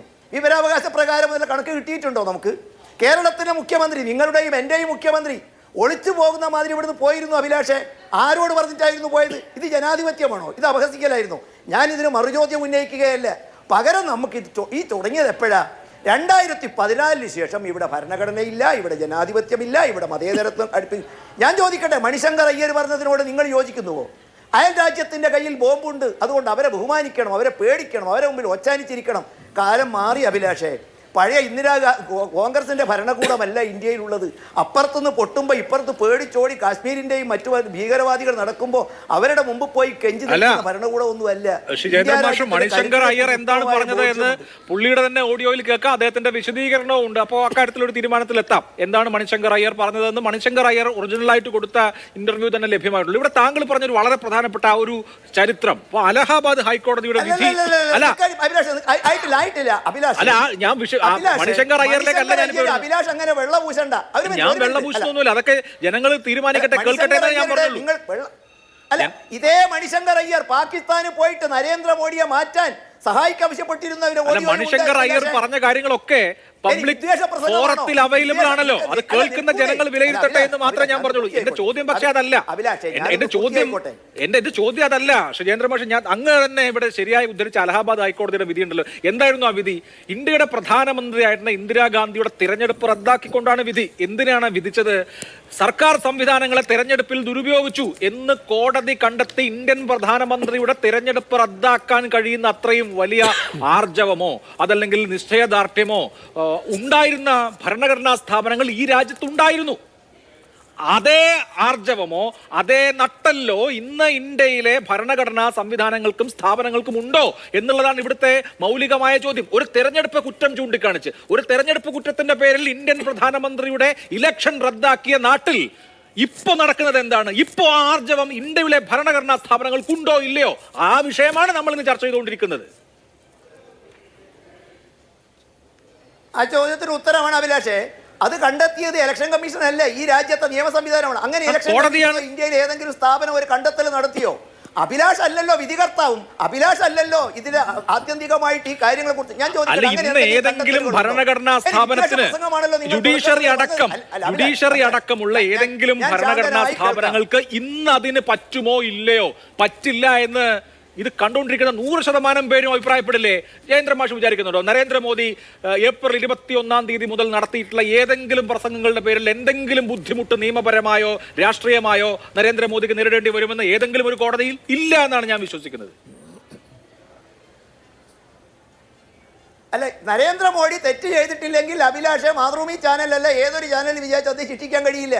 ഇന്ദിരാഗാന്ധിക്കെതിരായിട്ട് പിന്നീട് ജനവിധി എഴുതിയ ഇന്ത്യൻ ജനാധിപത്യത്തിന്റെ കരുത്ത് വെച്ച് ഞാൻ പറയുന്നു, ഇന്ത്യൻ ജനാധിപത്യം ഇതൊക്കെ ബോധ്യപ്പെടാനും മനസ്സിലാക്കാനും കരുത്തുള്ള ശക്തി തന്നെയാണ് ലോകത്തിലെ ഏറ്റവും വലിയ ജനാധിപത്യ രാജ്യം. ഇനി വിദ്വേഷ പ്രസംഗമാണെങ്കിൽ വിദ്വേഷ പ്രസംഗം മാതൃഭൂമിയും മനോരമയും അല്ല രാഹുൽ ഗാന്ധിയെ ശിക്ഷിച്ചത്, രാഹുൽ ഗാന്ധിയെ കുറ്റാരോപിതനാക്കിയത്, രാഹുൽ ഗാന്ധി മാപ്പ് പറയേണ്ടി വന്നത് ഈ കേരളത്തിലെയോ ഇന്ത്യയിലെയോ ഒരു ചാനൽ ചർച്ചയുടെ അടിസ്ഥാനത്തിലായിരുന്നില്ല, ഒരു ചാനലുമായിരുന്നില്ല. വളരെ കൃത്യമായിട്ട് അതിൻ്റെ തെളിവുകളുമായിട്ട് കോടതിയിൽ ബോധ്യപ്പെടുത്തിയ അടിസ്ഥാനത്തിലാണ്. അതുകൊണ്ട് ആരാണ് വിദ്വേഷ പ്രസംഗം, ആർക്കാണ് കോടതിയുടെ ബഹുമാനം, ആർക്കാണ് ജനാധിപത്യം, ഇതൊക്കെ ഇന്ത്യയിലെ ജനങ്ങൾക്ക് മനസ്സിലാകും. ആ ജനത ഒരു തീരുമാനമെടുക്കാനുള്ള കരുത്ത് അവർക്കുണ്ട്. അതാണ് ഇന്ത്യൻ ജനാധിപത്യത്തിൻ്റെ കരുത്തെന്ന് പറയുന്നത്. അതാ ഞാൻ ചോദിച്ചത്, ഈ കോടതി പറയുന്നതിന് മുമ്പ് ഇന്ത്യയിൽ ഇലക്ഷൻ കമ്മീഷൻ എങ്ങനെയായിരുന്നു ഉണ്ടായിരുന്നത്? ശേഷന് മുമ്പ് ഇലക്ഷൻ കമ്മീഷൻ ഉണ്ടായിരുന്നല്ലോ. ശേഷന് മുമ്പുള്ള ഇലക്ഷൻ കമ്മീഷന് ശേഷം വന്നപ്പോൾ എന്താ മാറ്റം ഉണ്ടായി നമ്മൾ പറയുന്നത്? ഈ രാജ്യത്തെ നിയമങ്ങളും സംവിധാനങ്ങളും ഉണ്ട്. ഇനി ഈ രാജ്യത്തെ നിയമങ്ങളും സംവിധാനങ്ങളും നടപ്പിലാക്കുന്നതിൽ ഏതെങ്കിലും ഏജൻസി പരാജയപ്പെടുന്നോ? അതാണല്ലോ ജനാധിപത്യത്തിന്റെ തൂണുകളിലായിട്ട് അതിനെയും നോക്കാനുള്ള സംവിധാനങ്ങൾ ഒരുക്കിയത്. അതൊന്നുമല്ല അഭിലാഷേ. ജനകീയ കോടതിയിൽ പരാജയപ്പെടുമ്പോൾ, ജനങ്ങൾക്ക് മുമ്പിൽ അസ്തിത്വം നഷ്ടപ്പെടുമ്പോൾ, ജനങ്ങളുടെ മുമ്പിൽ പിടിച്ചു നിൽക്കാൻ കഴിയുമ്പോൾ, ഇത് 2014 ശേഷം മാത്രം തുടങ്ങിയ ഒരു സൂക്കേടാണ്. ഇത് ഈ തെരഞ്ഞെടുപ്പ് കഴിയുന്നതോടു കൂടിയിട്ട് ഈ വാക്കുകൾ ഇനി മറ്റൊരു തലത്തിലേക്ക് പോകേണ്ടി വരും. നാളെ പാകിസ്ഥാന് മുമ്പ് പോയിട്ട് നരേന്ദ്രമോദിയെ പുറത്താക്കാൻ യുദ്ധം ചെയ്യണമെന്ന് പറയുന്ന ആളുകളുണ്ടാകും. അവരുടെ പണ്ട് ഭയന്ന് നരേന്ദ്രമോദി മാറണമെന്ന് പറയുന്നവരുണ്ടാകും. നരേന്ദ്രമോദി പാസ്സാക്കുന്ന നിയമങ്ങളെക്കുറിച്ച് ഒന്നുകൂടി അഭിലാഷം ഞാൻ പറയും. നരേന്ദ്രമോദി പാസ്സാക്കിയ എത്ര നിയമങ്ങളെക്കുറിച്ച് നമ്മൾ ഈ ഫ്ലോറിൽ ചർച്ച ചെയ്തു. അവസാനം അത് പരമോന്നത നീതിപീഠത്തിൽ എത്തിയപ്പോൾ എന്താണ് ഉണ്ടായത്? അതുകൊണ്ട് അങ്ങനെ വിശ്വസിക്കാനുമുള്ള സ്വാതന്ത്ര്യത്തെ അംഗീകരിക്കലാണ് ജനാധിപത്യം. അഭിലാഷിനും നമ്മുടെ ചാമക്കാലയ്ക്കും അനിൽകുമാറിനും ഇങ്ങനെ വിശ്വസിക്കാം. മതത്തെക്കുറിച്ചും ജനാധിപത്യത്തെക്കുറിച്ചും കുറ്റപ്പെടുത്താം. സ്വന്തം ജീവിതത്തിൽ മതത്തെക്കുറിച്ചും ജനാധിപത്യത്തെക്കുറിച്ചും കുറ്റപ്പെടുത്തുന്നവർ സ്വന്തം ജീവിതത്തിൽ അതൊക്കെ പാലിക്കുകയും ചെയ്യുന്നതും ജനാധിപത്യത്തെക്കുറിച്ച് പറയുന്നത് സ്വന്തം പാർട്ടിയിലും സ്വന്തം ഭരണകൂടത്തിലും സ്വന്തം ആസ്തിക്കുള്ളിലും അതിനൊക്കെ ചെയ്യുന്നത് നമ്മൾ കാണും. ഇനി അദ്ദേഹത്തെക്കുറിച്ച് ഒരാൾ ജനാധിപത്യത്തെക്കുറിച്ച് പറഞ്ഞു. മേയർ അമ്മയുടെ കേസ് വന്നപ്പോൾ കേരളത്തിലെ കോടതി തടഞ്ഞ മേയറെ അല്ല, ഒരുപക്ഷെ അതോർത്തിട്ടാവാം ഇതുമായിട്ടായാലും താരതമ്യം ചെയ്യുന്നത്. അത് അവരുടെ കാഴ്ചയുടെ വിഷയമാണ്, കന്നഡയുടെ വിഷയമാണ് എന്ന് മാത്രമേ എനിക്ക് അതാണ് എന്തെങ്കിലും ഉണ്ടെങ്കിൽ അതിനെ പരിഹരിക്കാനുള്ള സംവിധാനമുണ്ട്. ശരി, ഓക്കെ. ഇവിടെ ശ്രീ ജ്യോതികുമാർ ചാമക്കാല നേരത്തെ തെരഞ്ഞെടുപ്പ് കമ്മീഷന്റെ ഈ നിയമനത്തെ കുറിച്ച് പറഞ്ഞല്ലോ. നിയമനം മാത്രമാണോ പ്രശ്നം? കഴിഞ്ഞ ഇലക്ഷന്റെ സമയത്ത് അശോക് ലവാസ എന്നൊരു തെരഞ്ഞെടുപ്പ് കമ്മീഷണർ ഉണ്ടായിരുന്നു. അദ്ദേഹം പിന്നീട് തെരഞ്ഞെടുപ്പ് കമ്മീഷനിൽ നിന്ന് ഏഷ്യൻ ഡെവലപ്മെന്റ് ബാങ്കിലേക്ക്, മനിലയിലേക്ക്, ഫിലിപ്പൈൻസിലേക്ക് മാറുന്നത് നമ്മൾ കണ്ടു. അദ്ദേഹത്തിന്റെ ഇമ്മീഡിയറ്റ് ആയിട്ടുള്ള കുടുംബാംഗങ്ങളുടെ മേലും പെഗാസസ് പ്രയോഗിക്കപ്പെട്ടിരുന്നു. അദ്ദേഹത്തിന്റെ പ്രധാനപ്പെട്ട ഏറ്റവും അടുത്ത അദ്ദേഹത്തിന്റെ മക്കളടക്കമുള്ള ആളുകൾക്ക് ED നേരിടേണ്ടി വന്നിരുന്നു. അപ്പോ ഈ ഒരു നോട്ടീസ് അയച്ചൂടെ എന്നൊക്കെ വെറുതെ എവിടെ നമുക്ക് ചോദിക്കാം. നോട്ടീസ് അയച്ചാൽ അനുഭവിക്കേണ്ടി വരും. അതെ, ശ്രീ ജയചന്ദ്രൻ പറയുന്നത് ഇന്ത്യയിലെ യഥാർത്ഥ ജനാധിപത്യത്തെക്കുറിച്ചാണോ അതോ മോദി ജനാധിപത്യത്തെക്കുറിച്ചാണോ എന്ന് കൂടി നമ്മൾ ചിന്തിക്കണം. ഇവിടെ രണ്ട് തരം ജനാധിപത്യമുണ്ട് ഇന്ത്യയിൽ. താങ്കൾ പറഞ്ഞു വന്നത് നല്ല കാര്യങ്ങളാണ്. ഇന്ത്യയിലെ ജനാധിപത്യം, മതേതരത്വം, അതിനൊക്കെ ഒത്തിരി കഷ്ടപ്പെട്ടിട്ടുണ്ട് ഇന്ത്യയിലെ സാധാരണക്കാർ. സ്വാതന്ത്ര്യ സമരത്തിന് മുമ്പും പിൻപും അന്നൊക്കെ ഷൂ നക്കാൻ പോയതിനെ കുറിച്ചൊന്നും ഞാൻ പറയുന്നില്ല. ഞാൻ ഈ അവസരത്തിൽ അത്തരം ചർച്ചകളിലേക്ക് പോകാനും ആഗ്രഹിക്കുന്നില്ല. പക്ഷേ ഇപ്പോഴെങ്കിലും താങ്കളുടെ നാവിൽ നിന്നും ജനാധിപത്യത്തെക്കുറിച്ചും മതേതരത്വത്തെക്കുറിച്ചും ഒക്കെ ഇങ്ങനെ വാതോരാ സംസാരിക്കുമ്പോൾ ഞങ്ങൾക്ക് അഭിമാനമുണ്ട് ഈ കതറിട്ട് നടക്കുന്നതിൽ. മനസ്സിലായില്ലേ? ഇനി ഒന്നുകൂടി കേട്ടോളൂ. ഇവിടുത്തെ ജനാധിപത്യത്തെ കുഴിമൂടുന്നത് ഇന്നത്തെ ഭരണാധികാരികളാണ്. താങ്കൾ പറഞ്ഞല്ലോ സുപ്രീം കോടതിയുടെ വിശ്വാസത്തെക്കുറിച്ച്, താങ്കൾ പറയുന്നല്ലോ പിന്നെ ഇലക്ഷൻ കമ്മീഷന്റെ വിശ്വാസത്തെക്കുറിച്ച്. സുപ്രീം കോടതിയിലെ ജഡ്ജിമാരാണ് പരസ്യമായി പിന്നെ ഹാളിലിറങ്ങി വന്ന് ഇവിടുത്തെ സുപ്രീം കോടതിയെ പോലും അട്ടിമറിക്കപ്പെടുന്നതിനെ കുറിച്ച് സംസാരിച്ചത്. ഒരുപാട് കാര്യങ്ങൾ നമുക്ക് പറയാനുണ്ട് ഭരണഘടനാ സ്ഥാപനങ്ങളെ കുറിച്ച്. ഞാൻ സമയം ചുരുക്കുമ്പോൾ അതിലേക്കൊന്നും കടന്നു പോകുന്നില്ല. ഞാൻ താങ്കളോട് ചോദിക്കുന്നത്, താങ്കൾ പിന്നെ 2 പ്രാവശ്യം 3 പ്രാവശ്യം പാകിസ്ഥാൻ്റെ കാര്യങ്ങൾ പറഞ്ഞു. പാകിസ്ഥാനിൽ വിളിക്കാതെ സാരിയും വാങ്ങിക്കൊണ്ട് പോയ ആളുടെ പേരല്ലേ നരേന്ദ്രമോദി എന്ന്? റൂട്ട് മാറ്റി സ്വന്തം നമ്മളൊരു സുഹൃത്തിൻ്റെ വീട്ടിലേക്ക് പോകുമ്പോൾ അപ്പുറത്തൊരു സുഹൃത്തു കൂടി കണ്ടിട്ട് പോകാമെന്നുള്ള രീതിയിൽ പോകുന്നത് പോലെ പോയ വഴിക്ക് ഒരു സാരിയും വാങ്ങിച്ച് അവിടെ പോയ ആളുടെ പേരല്ലേ നരേന്ദ്രമോദി? എന്തേ താങ്കൾ അത് മറന്നു പോകുന്നു? അതെന്ത് ഡിപ്ലോമസി ആയിരുന്നു? അപ്പോൾ പ്രധാനമന്ത്രിയാകുമ്പോൾ അതൊക്കെ ആകാം, അല്ലെങ്കിൽ നരേന്ദ്രമോദി ആയാൽ എന്തുമാകാം, കാരണവർക്ക് മറ്റിടത്തും ആകാം എന്ന് പറയുന്നത് പോലെ ഉള്ളൂ. അപ്പോൾ കാര്യങ്ങളെ വസ്തുതാപരമായി കാണണം. താങ്കൾ പറഞ്ഞ 1-2 കാര്യങ്ങൾ കൂടി മാത്രം. ഇവിടെ 2014 ശേഷമാണ് ചൊറിച്ചിൽ തുടങ്ങിയതെന്നാണ് താങ്കളുടെ വാക്കാണ്, ഇൻവേർട്ടഡ് കോമയിൽ ചൊറിച്ചിൽ. അതേനേ, നിങ്ങൾ ചൊറിഞ്ഞു, ജനാധിപത്യത്തെ ചൊറിഞ്ഞു, ഭരണഘടനാ സ്ഥാപനങ്ങളെ ചൊറിഞ്ഞു. ഈ ഇന്ത്യ അല്ലാതാക്കാൻ വർഗീയമായ ചേരിതിരിവുണ്ടാക്കി. അത് ചോദ്യം ചെയ്യപ്പെടുക തന്നെ ചെയ്യും. ഇന്ത്യയിൽ ഇത്തരത്തിൽ എന്താ പറയുന്നത്, കമ്മ്യൂണൽ ഹാർമണിയുടെ കാര്യത്തിൽ പ്രശസ്ത അന്താരാഷ്ട്ര തലത്തിൽ തന്നെ അറിയപ്പെടുന്ന രാജ്യമാണ്. അത് നിലനിന്നേ മതിയാകൂ. നിങ്ങൾക്ക് ഒരിക്കൽ കൂടി ഭരണം കിട്ടാൻ വേണ്ടി, അല്ലെങ്കിൽ നിങ്ങൾക്ക് അധികാരത്തിൽ തുടരാൻ വേണ്ടി, നിങ്ങൾ ഇവിടുത്തെ കമ്മ്യൂണൽ ഹാർമണി തകർത്താൻ വേണ്ടില്ല, നിങ്ങൾക്ക് അധികാരത്തിൽ തുടർന്നാൽ മതി എന്ന നിങ്ങളുടെ ഏക ലക്ഷ്യം, ആ ലക്ഷ്യം തകർക്കുന്നത് ഇന്ത്യയാണ്. അത് താങ്കൾ മറക്കരുത്. ഇപ്പോൾ നോക്കൂ, ഈ ഇത്രയും വിഷയങ്ങളുണ്ടല്ലോ. താങ്കൾ അടിയന്തരാവസ്ഥയെക്കുറിച്ചൊക്കെ പറഞ്ഞു. നമ്മളിപ്പോൾ സംസാരിക്കുന്നത് 2024 കുറിച്ചാണ്. ജനവിധിയെ സംബന്ധിച്ച് താങ്കൾ വീണ്ടും പറയുന്നു. ആ ജനവിധിയെ അട്ടിമറിക്കുന്നതിൻ്റെ വിവിധ രൂപങ്ങളെക്കുറിച്ച് ഞങ്ങൾ പറഞ്ഞുകൊണ്ടിരിക്കുന്നത്. തെരഞ്ഞെടുപ്പ് കമ്മീഷനെ പോലും നിയന്ത്രിക്കുന്നതും നിയമിക്കുന്നതും കേന്ദ്ര സർക്കാരായി മാറുന്നു, BJP സർക്കാരായി മാറുന്നു. അവിടെ മുതൽ അട്ടിമറി ആരംഭിക്കുകയാണ്. അത് പറയാതിരിക്കാൻ നിർവാഹമില്ല. പിന്നെ അപ്പുറത്ത് പൊട്ടുമ്പോഴൊക്കെ പാകിസ്ഥാനെ കുറിച്ചൊക്കെ ഞാൻ പറഞ്ഞു. പാകിസ്ഥാനിൽ പ്രധാനമന്ത്രി പോയതിനെ കുറിച്ച് ഞാൻ അതിനപ്പുറത്തേക്ക് ഒന്നും പറയുന്നില്ല. ഇവിടെ പിന്നെ താങ്കൾ പറഞ്ഞത് എന്താ, മോദി പിന്നെ അങ്ങനെ പറയുന്നു, ഇങ്ങനെ പറയുന്നു. ഞാൻ ചോദിക്കട്ടെ, ഇവിടെ താങ്കൾ ചോദിക്കുന്നതിനല്ല ഉത്തരം പറയുന്നത്. ഇവിടെ ഒരു കണക്ക് ഞാൻ അവതരിപ്പിക്കാം. ഇവിടെ മാർച്ച് മാസം 16-ാം തീയതിയാണ് ഇലക്ഷൻ പ്രഖ്യാപിച്ചത്. ഈ മാർച്ച് മാസം 16-ാം തീയതിക്ക് ശേഷം മെയ് മാസം 15-ാം തീയതി വരെ മോദി പങ്കെടുത്തുള്ള യോഗങ്ങളുടെ എണ്ണം താങ്കളുടെ അറിയില്ലെങ്കിൽ ഞാൻ പറഞ്ഞുതരാം, 111 അതിൽ ഏപ്രിൽ മാസം 16-ാം തീയതി മുതൽ മാർച്ച് മാസം 16-ാം തീയതി മുതൽ ഏപ്രിൽ മാസം 5-ാം തീയതി വരെ 10 പ്രസംഗങ്ങൾ നടത്തിയിട്ടുണ്ട്. അതിൽ ഒരു സ്ഥലത്തും ഹിന്ദു മുസ്ലിം വർഗീയതയെക്കുറിച്ച് ഒരക്ഷരം മിണ്ടിയിട്ടില്ല. അദ്ദേഹം പറഞ്ഞിട്ടുള്ളത് കോൺഗ്രസിൻ്റെ അഴിമതിയെക്കുറിച്ച്, സ്ത്രീകളെക്കുറിച്ച്, വിശ്വഗുരുവിനെക്കുറിച്ച്, നടപ്പിലാക്കിയ പദ്ധതികളെക്കുറിച്ച്, മറ്റു പ്രതിപക്ഷ പാർട്ടികളെക്കുറിച്ച്, മോദിയുടെ ഗ്യാരണ്ടിയെ സംബന്ധിച്ച്, രാമക്ഷേത്രത്തെക്കുറിച്ച് ഉൾപ്പെടെയാണ് പറഞ്ഞു പോയിട്ടുള്ളത്. അതിനുശേഷം അദ്ദേഹം ഏപ്രിൽ 6 മുതൽ ഏപ്രിൽ 20-ാം തീയതി വരെ 34 പ്രസംഗങ്ങൾ നടത്തി. ഏപ്രിൽ മാസം 19-ാം തീയതിയാണ് 1-ാം ഘട്ട പോളിംഗ് കഴിഞ്ഞത്. ഏപ്രിൽ മാസം 20-ാം തീയതി മുതൽ അദ്ദേഹത്തിൻ്റെ നിലപാട് മാറി.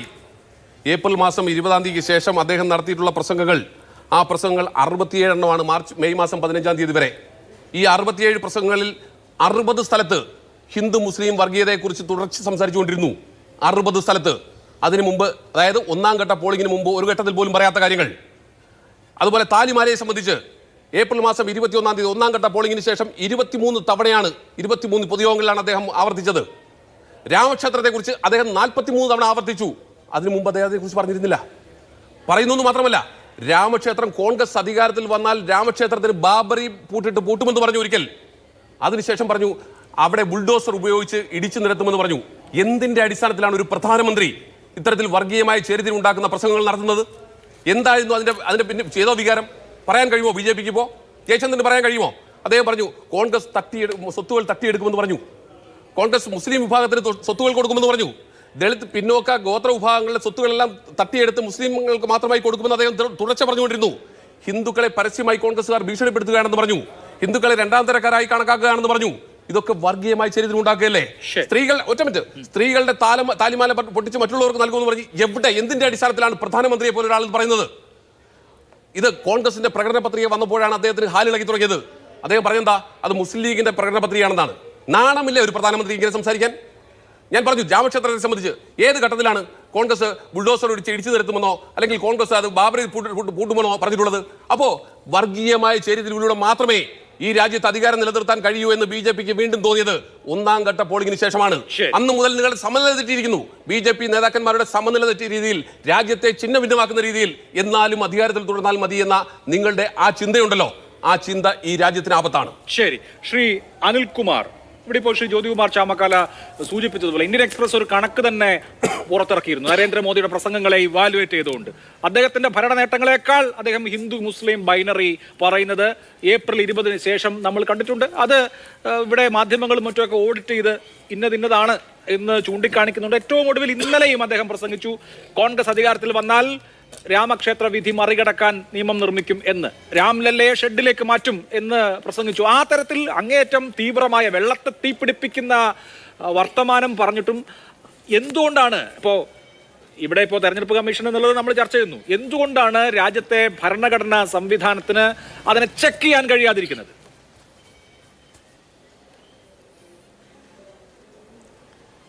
നമ്മുടെ രാജ്യത്തുനിന്ന് ഒരു പ്രധാനമന്ത്രി ഒരു പാകിസ്ഥാനിലേക്ക് ഒളിച്ച് യാത്ര ചെയ്തിട്ടുണ്ടെങ്കിൽ അദ്ദേഹത്തിൻ്റെ പേരാണ് നരേന്ദ്രമോദി. ആരോടും പറയാതെ, ആരോടും വ്യക്തമാക്കാതെ ഏതോ ഒരു വിദേശയാത്ര കഴിഞ്ഞ് ഒരു വിമാനം നേരെ ലാഹോറിലേക്ക് പോവുകയാണ്. എന്നിട്ട് അവിടുത്തെ പ്രധാനമന്ത്രിയുടെ അടുക്കള ചെന്ന് അദ്ദേഹത്തിൻ്റെ തീന്മേശ ചെന്ന് അദ്ദേഹത്തിൻ്റെ കണ്ണ് കുത്തി കളിക്കുന്നു. അങ്ങനെ ഒളിച്ചു പോകുന്ന പാരമ്പര്യമുള്ളൊരു ഏക പ്രധാനമന്ത്രി. പിന്നെ ഭാര്യയെ വഴിയിലിട്ടേച്ച് അദ്ദേഹം ഒളിച്ചു പോയ കഥ ഞാൻ പറയുന്നുമില്ല. ഇവിടെ ആരോ ഒളിച്ചു പോയ കാര്യം ബഹുമാനപ്പെട്ട ബി ജെ പി പ്രതിനിധി പറഞ്ഞുകൊണ്ട് ഞാൻ ഓർപ്പിച്ചതാണ്. പിന്നെ 2000 കോടി രൂപയാണ് 84 വിദേശയാത്രയ്ക്ക് അദ്ദേഹത്തിൻ്റെ ചെലവ്. ഇവിടെ കേരളത്തിൻ്റെ മുഖ്യമന്ത്രിയാണെങ്കിൽ അദ്ദേഹത്തിൻ്റെ ഭാര്യയും മക്കളും ഒക്കെ സഹിതം അദ്ദേഹം ഒരു സ്വകാര്യ യാത്ര പോയതിന് കേരള സർക്കാരിൻ്റെ ഖജനാവിൽ നിന്ന് 1 വെള്ളി രൂപ മുടക്കിയിട്ടില്ല എന്നും അത് കേന്ദ്ര സർക്കാരിൻ്റെ അനുമതിയോടുകൂടിയാണ് എന്നും മുരളീധരനോട് നേരമുണ്ടെങ്കിൽ ബഹുമാനപ്പെട്ട ജയേന്ദ്രൻ മാഷ് ഒന്ന് പറയണം. കാരണം വിദേശകാര്യ വകുപ്പ് അനുവദിക്കാതെ ഒരു മുഖ്യമന്ത്രിക്ക് പുറത്തു പോകാനാവില്ല. ആരോടും പറയാതെ പോയി എന്നൊക്കെ പറയുന്നത് അദ്ദേഹത്തിൻ്റെ അറിവില്ലായ്മയാണ്. ജയേന്ദ്രൻ മാസ്റ്ററുടെ അല്ല, മുരളീധരൻ പറയുന്നതാണല്ലോ ഇവിടെ പറഞ്ഞുകൊണ്ടിരിക്കുന്നത്. രണ്ടാമത്തത്, അടിയന്തരാവസ്ഥയെ നേരിടാൻ ഇന്ത്യക്ക് കഴിഞ്ഞു. അത് ഇന്ത്യൻ ജനാധിപത്യത്തിൻ്റെ ശക്തിയാണ്. ഇപ്പം നിങ്ങൾ ഉന്നയിക്കുന്ന ഈ രാഷ്ട്രീയത്തെ നേരിടാൻ ഇന്ത്യക്ക് കഴിയും, ഞങ്ങൾക്ക് ഭയമൊന്നുമില്ല. അവിടെ പ്രധാനമായിട്ട് കാണേണ്ടത് നിങ്ങൾ മുന്നോട്ട് വെക്കുന്ന ആശയം അടിയന്തരാവസ്ഥയേക്കാൾ എന്തുകൊണ്ട് അപകടകരമാണ്. ഇന്ദിരാഗാന്ധി അവരുടെ രാഷ്ട്രീയ കാരണങ്ങളാലും അന്നുള്ള പ്രതിസന്ധിയുടെ ഭാഗമായിട്ടും ജനാധിപത്യത്തിൻ്റെ മുന്നിൽ ഒരു തെറ്റായ രീതിയിൽ അടിയന്തരാവസ്ഥ പ്രഖ്യാപിക്കുകയും നമ്മളതിനെ എതിർക്കുകയും ചെയ്തു. നിങ്ങളുടെ നയം എന്താണ്? എന്തിനാ തെരഞ്ഞെടുപ്പ്? ഒരു രാജ്യത്ത് മതഭൂരിപക്ഷമാണ് കാര്യങ്ങൾ തീരുമാനിക്കുന്നതെങ്കിൽ ഇന്ത്യയിൽ തെരഞ്ഞെടുപ്പ് എന്തിനാ? ഹിന്ദുക്കൾക്കാണ് ഭൂരിപക്ഷം, ഹിന്ദുക്കളെല്ലാം അവരുടെ തോട്ട് ചെയ്യുക, പിന്നെ തെരഞ്ഞെടുപ്പ് എന്തിനാ? അപ്പോൾ ഇന്ത്യൻ ജനാധിപത്യത്തിൻ്റെ ഒന്നാമത്തെ ശത്രു എന്താണ്? മതഭൂരിപക്ഷവും മതന്യൂനപക്ഷവുമായി ജനങ്ങൾ വിഭജിക്കപ്പെടണം എന്നുള്ളതാണ് ഇന്ത്യൻ ജനാധിപത്യത്തിൻ്റെ ശത്രു. അതുകൊണ്ടാണ് നമ്മുടെ രാജ്യത്തിൻ്റെ തെരഞ്ഞെടുപ്പ് ചട്ടങ്ങളുമായി ബന്ധപ്പെട്ട് പറയുന്നത് തെരഞ്ഞെടുപ്പിൽ നിങ്ങൾ മതം പറയരുത്. മതം പറയുന്നു എന്ന് മാത്രമല്ല, മതം പറയാൻ വേണ്ടി നീചമായ ഭാഷ ഉപയോഗിക്കുന്നു. നിങ്ങൾ ആരാണ് സന്തോനാൽപാദന ഫാക്ടറിയെക്കുറിച്ച് സംസാരിച്ചത്? ഇന്ത്യ രാജ്യത്ത് സന്തോനാൽപാദന ഫാക്ടറി എന്ന ഒരു പേരുപയോഗിച്ച ആളുടെ പേര് നരേന്ദ്രമോദിയാണ്. നീചമായ അദ്ദേഹത്തിൻ്റെ വാക്ക് കേട്ടത് അദ്ദേഹം മുഖ്യമന്ത്രി ആയിരിക്കുമ്പോഴാണ്. വംശഹത്യയ്ക്ക് ശേഷം അദ്ദേഹം നടത്തിയൊരു പ്രസംഗത്തിൽ പറയുന്നു. അതുദ്ധരിച്ചുകൊണ്ടാണ് വീണ്ടും അദ്ദേഹം പറയുന്നത് സന്താനോൽപാദനത്തെക്കുറിച്ച്, കൂടുതൽ കുട്ടികൾ ഉണ്ടാകുന്നവർ. എന്നിട്ട് ഭീരുവായ നരേന്ദ്രമോദി പിന്നീട് ഒരു ഇൻ്റർവ്യൂ പറയുകയാണ്, ഞാൻ അങ്ങനെ പറഞ്ഞിട്ടില്ല. നരേന്ദ്രമോദിയെപ്പോലെ ഭീരു വേറെ ഒരാളുണ്ടോ? ഇന്ത്യൻ രാഷ്ട്രീയം കണ്ട ഏറ്റവും വലിയ കപടതയുടെയും ഭീരുത്വത്തിൻ്റെയും അടയാളം. നിങ്ങൾ പറഞ്ഞിടത്തിരിക്കണം. ഒരു കാര്യം ഒരു ദിവസം തെരഞ്ഞെടുപ്പ് യോഗത്തിൽ പറയുക, പിറ്റേ ദിവസം വേറൊരു ചാനലിന് കൊടുക്കും പറയും ഞാനങ്ങനെ പറഞ്ഞിട്ടേ ഇല്ല. സന്തോനോൽപാദന ഫാക്ടറിയെക്കുറിച്ച് പറഞ്ഞ് നരേന്ദ്രമോദി കുട്ടികളുടെ എണ്ണം വർദ്ധിക്കുന്ന ഏതൊരു സമുദായത്തെക്കുറിച്ചാണ് സൂചിപ്പിച്ചതെന്ന് ഈ നാട്ടിൽ ആർക്കാ മനസ്സിലാകാത്തത്? പിന്നെ നിങ്ങൾ പറഞ്ഞു നുഴഞ്ഞുകയറ്റക്കാർ. പൗരത്വ ഭേദഗതി നിയമം കൊണ്ടുവരുമ്പോൾ ആരാ നുഴഞ്ഞുകയറ്റക്കാരായിട്ട് നിങ്ങൾ കാണുന്നത്? അതിനെതിരായ യുദ്ധമല്ലേ ഇവിടെ നടത്തിക്കൊണ്ടിരിക്കുന്നത്? അതുകൊണ്ട് തന്നെ ഞങ്ങൾ പറയാൻ ആഗ്രഹിക്കുന്നു, ഇവിടെ ഒരു ഉപരാഷ്ട്രപതി ഉണ്ടല്ലോ, അദ്ദേഹത്തിൻ്റെ പണി എന്താ? കേശവാനന്ദ ഭാരതി കേസിനെതിരായിട്ടാണ് അദ്ദേഹത്തിൻ്റെ പ്രസംഗം. എന്താ കേശവാനന്ദ ഭാരതി കേസിൻ്റെ 50-ാം വാർഷികമായി? എന്താ കേശവാനന്ദ ഭാരതി കേസിൻ്റെ പ്രത്യേകത? ഇന്ത്യ രാജ്യത്തിൻ്റെ ഭരണഘടനയുടെ അടിത്തറ തോണ്ടണമെങ്കിൽ കേശവാനന്ദ ഭാരതി കേസിൻ്റെ 13-അംഗ ബെഞ്ചിൻ്റെ വിധി അട്ടിമറിക്കണം. അതിന് സുപ്രീം കോടതിയിലെ ജഡ്ജിമാരെ ഉണ്ടാക്കിക്കൊണ്ടിരിക്കുക നിങ്ങൾ. അതാണ് നിങ്ങൾ ചെയ്തുകൊണ്ടിരിക്കുന്നത്. അങ്ങനെ വരുമ്പോഴാണ് കൽക്കട്ടയിലെ ഒരു ജഡ്ജി, അദ്ദേഹത്തെ ഇപ്പം ഇലക്ഷൻ കമ്മീഷൻ വിലക്കേണ്ടി വന്നു, ജഡ്ജി സ്ഥാനം റിട്ട് മത്സരിക്കുകയാണ് താംലൂക്കിൽ, പശ്ചിമ ബംഗാളിൽ. എത്ര നീചമായിട്ടാണ് മോദിയെ തോപ്പിച്ച് അദ്ദേഹത്തിൻ്റെ പ്രസംഗം. അപ്പോൾ വേറൊരു ജഡ്ജി പറയുകയാണ് ഞാൻ 30 കൊല്ലമായിട്ട് RSS ആണ്.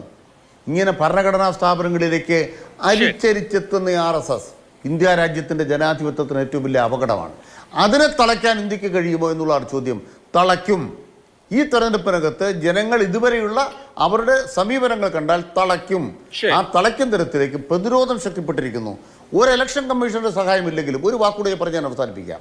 ഇന്ത്യയിലെ സുപ്രീം കോടതി എല്ലാം ശരിവെച്ചു നരേന്ദ്രമോദിയുടെ. സത്യമാണോ? ഈ ചർച്ച പറഞ്ഞല്ലോ, സത്യമാണോ? ഇലക്ട്രൽ ബോണ്ടുമായി ബന്ധപ്പെട്ട് 4 നിയമം നിങ്ങൾ കൂട്ടുന്നു. 4 നിയമം റദ്ദാക്കി കൊടുത്തു സുപ്രീം കോടതി. തീർന്നില്ല കേട്ടോ. നരേന്ദ്രമോദി ED അടക്കം വരട്ടിക്കൊണ്ട് ഇവിടെ നടത്തിയ പണപ്പിരിവ്, ഇലക്ട്രൽ ബോണ്ട് കൊള്ള സുപ്രീം കോടതി ഹരീഷ് സാൽവ വാദിച്ചിട്ട് പോലും നിങ്ങളുടെ എല്ലാം പേരുവിവരം സഹിതം പുറത്തു കൊണ്ടുവന്നു. അതുകൊണ്ട് ഇന്ത്യയിലെ സുപ്രീം കോടതിയെല്ലാം മോദി ചെയ്യുന്നതിന് അടിയിൽ ഒപ്പുവെച്ചുകൊണ്ടിരിക്കുകയാണെന്നൊക്കെ ആരെങ്കിലും പറഞ്ഞുകൊണ്ടിരുന്നാൽ ജനങ്ങൾ ഇതെല്ലാം കാണുന്നുണ്ടെന്ന് BJP പ്രതിനിധികൾ മനസ്സിലാക്കണം. ശരി, ഓക്കെ. ഡോക്ടർ മോഹൻ വർഗീസ്, നമ്മൾ സമീപകാലത്തെ കേരളത്തിലെ തന്നെ ചില തെരഞ്ഞെടുപ്പ് കേസുകൾ എടുത്താൽ, മൂവാറ്റുപുഴയിൽ 2004 PC തോമസ് ജയിച്ചത് പിന്നീട് കോടതി അസാധുവാക്കിയിരുന്നു. അതിന്റെ കാരണം മതത്തെ തെരഞ്ഞെടുപ്പിന് ഉപയോഗിച്ചു എന്നുള്ളതാണ്.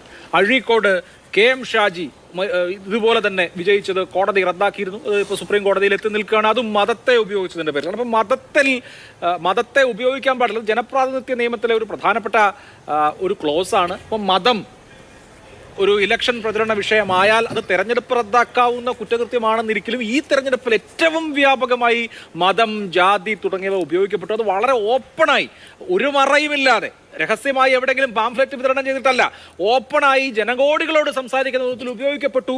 അതിനെ നിയന്ത്രിക്കാൻ കഴിഞ്ഞുമില്ല എന്ന അവസ്ഥയെ എങ്ങനെ കാണണം? മതം വ്യാപകമായി സംസാരിക്കപ്പെട്ട ഘട്ടമാണ് ഏപ്രിൽ 20-ാം തീയതിക്ക് ശേഷം സംഭവിച്ചത്. അതുവരെ ഉണ്ടായിരുന്ന തെരഞ്ഞെടുപ്പ് പ്രചരണത്തിൻ്റെ ഒരു ഫോക്കസ് എന്ന് പറയുന്നത് ഡെവലപ്മെൻറ്റൽ പൊളിറ്റിക്സാണ്.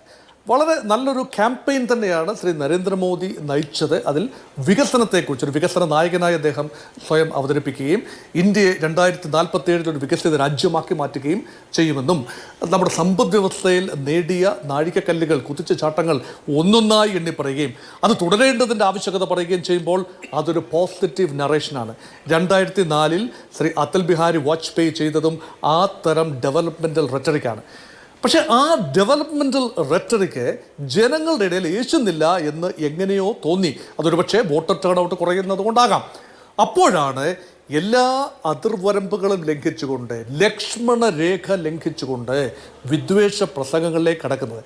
ഞാൻ ലക്ഷ്മണരേഖ എന്ന് പറയുന്നത് അത് സ്വയം വരയ്ക്കേണ്ട ഒരു വരയാണ്.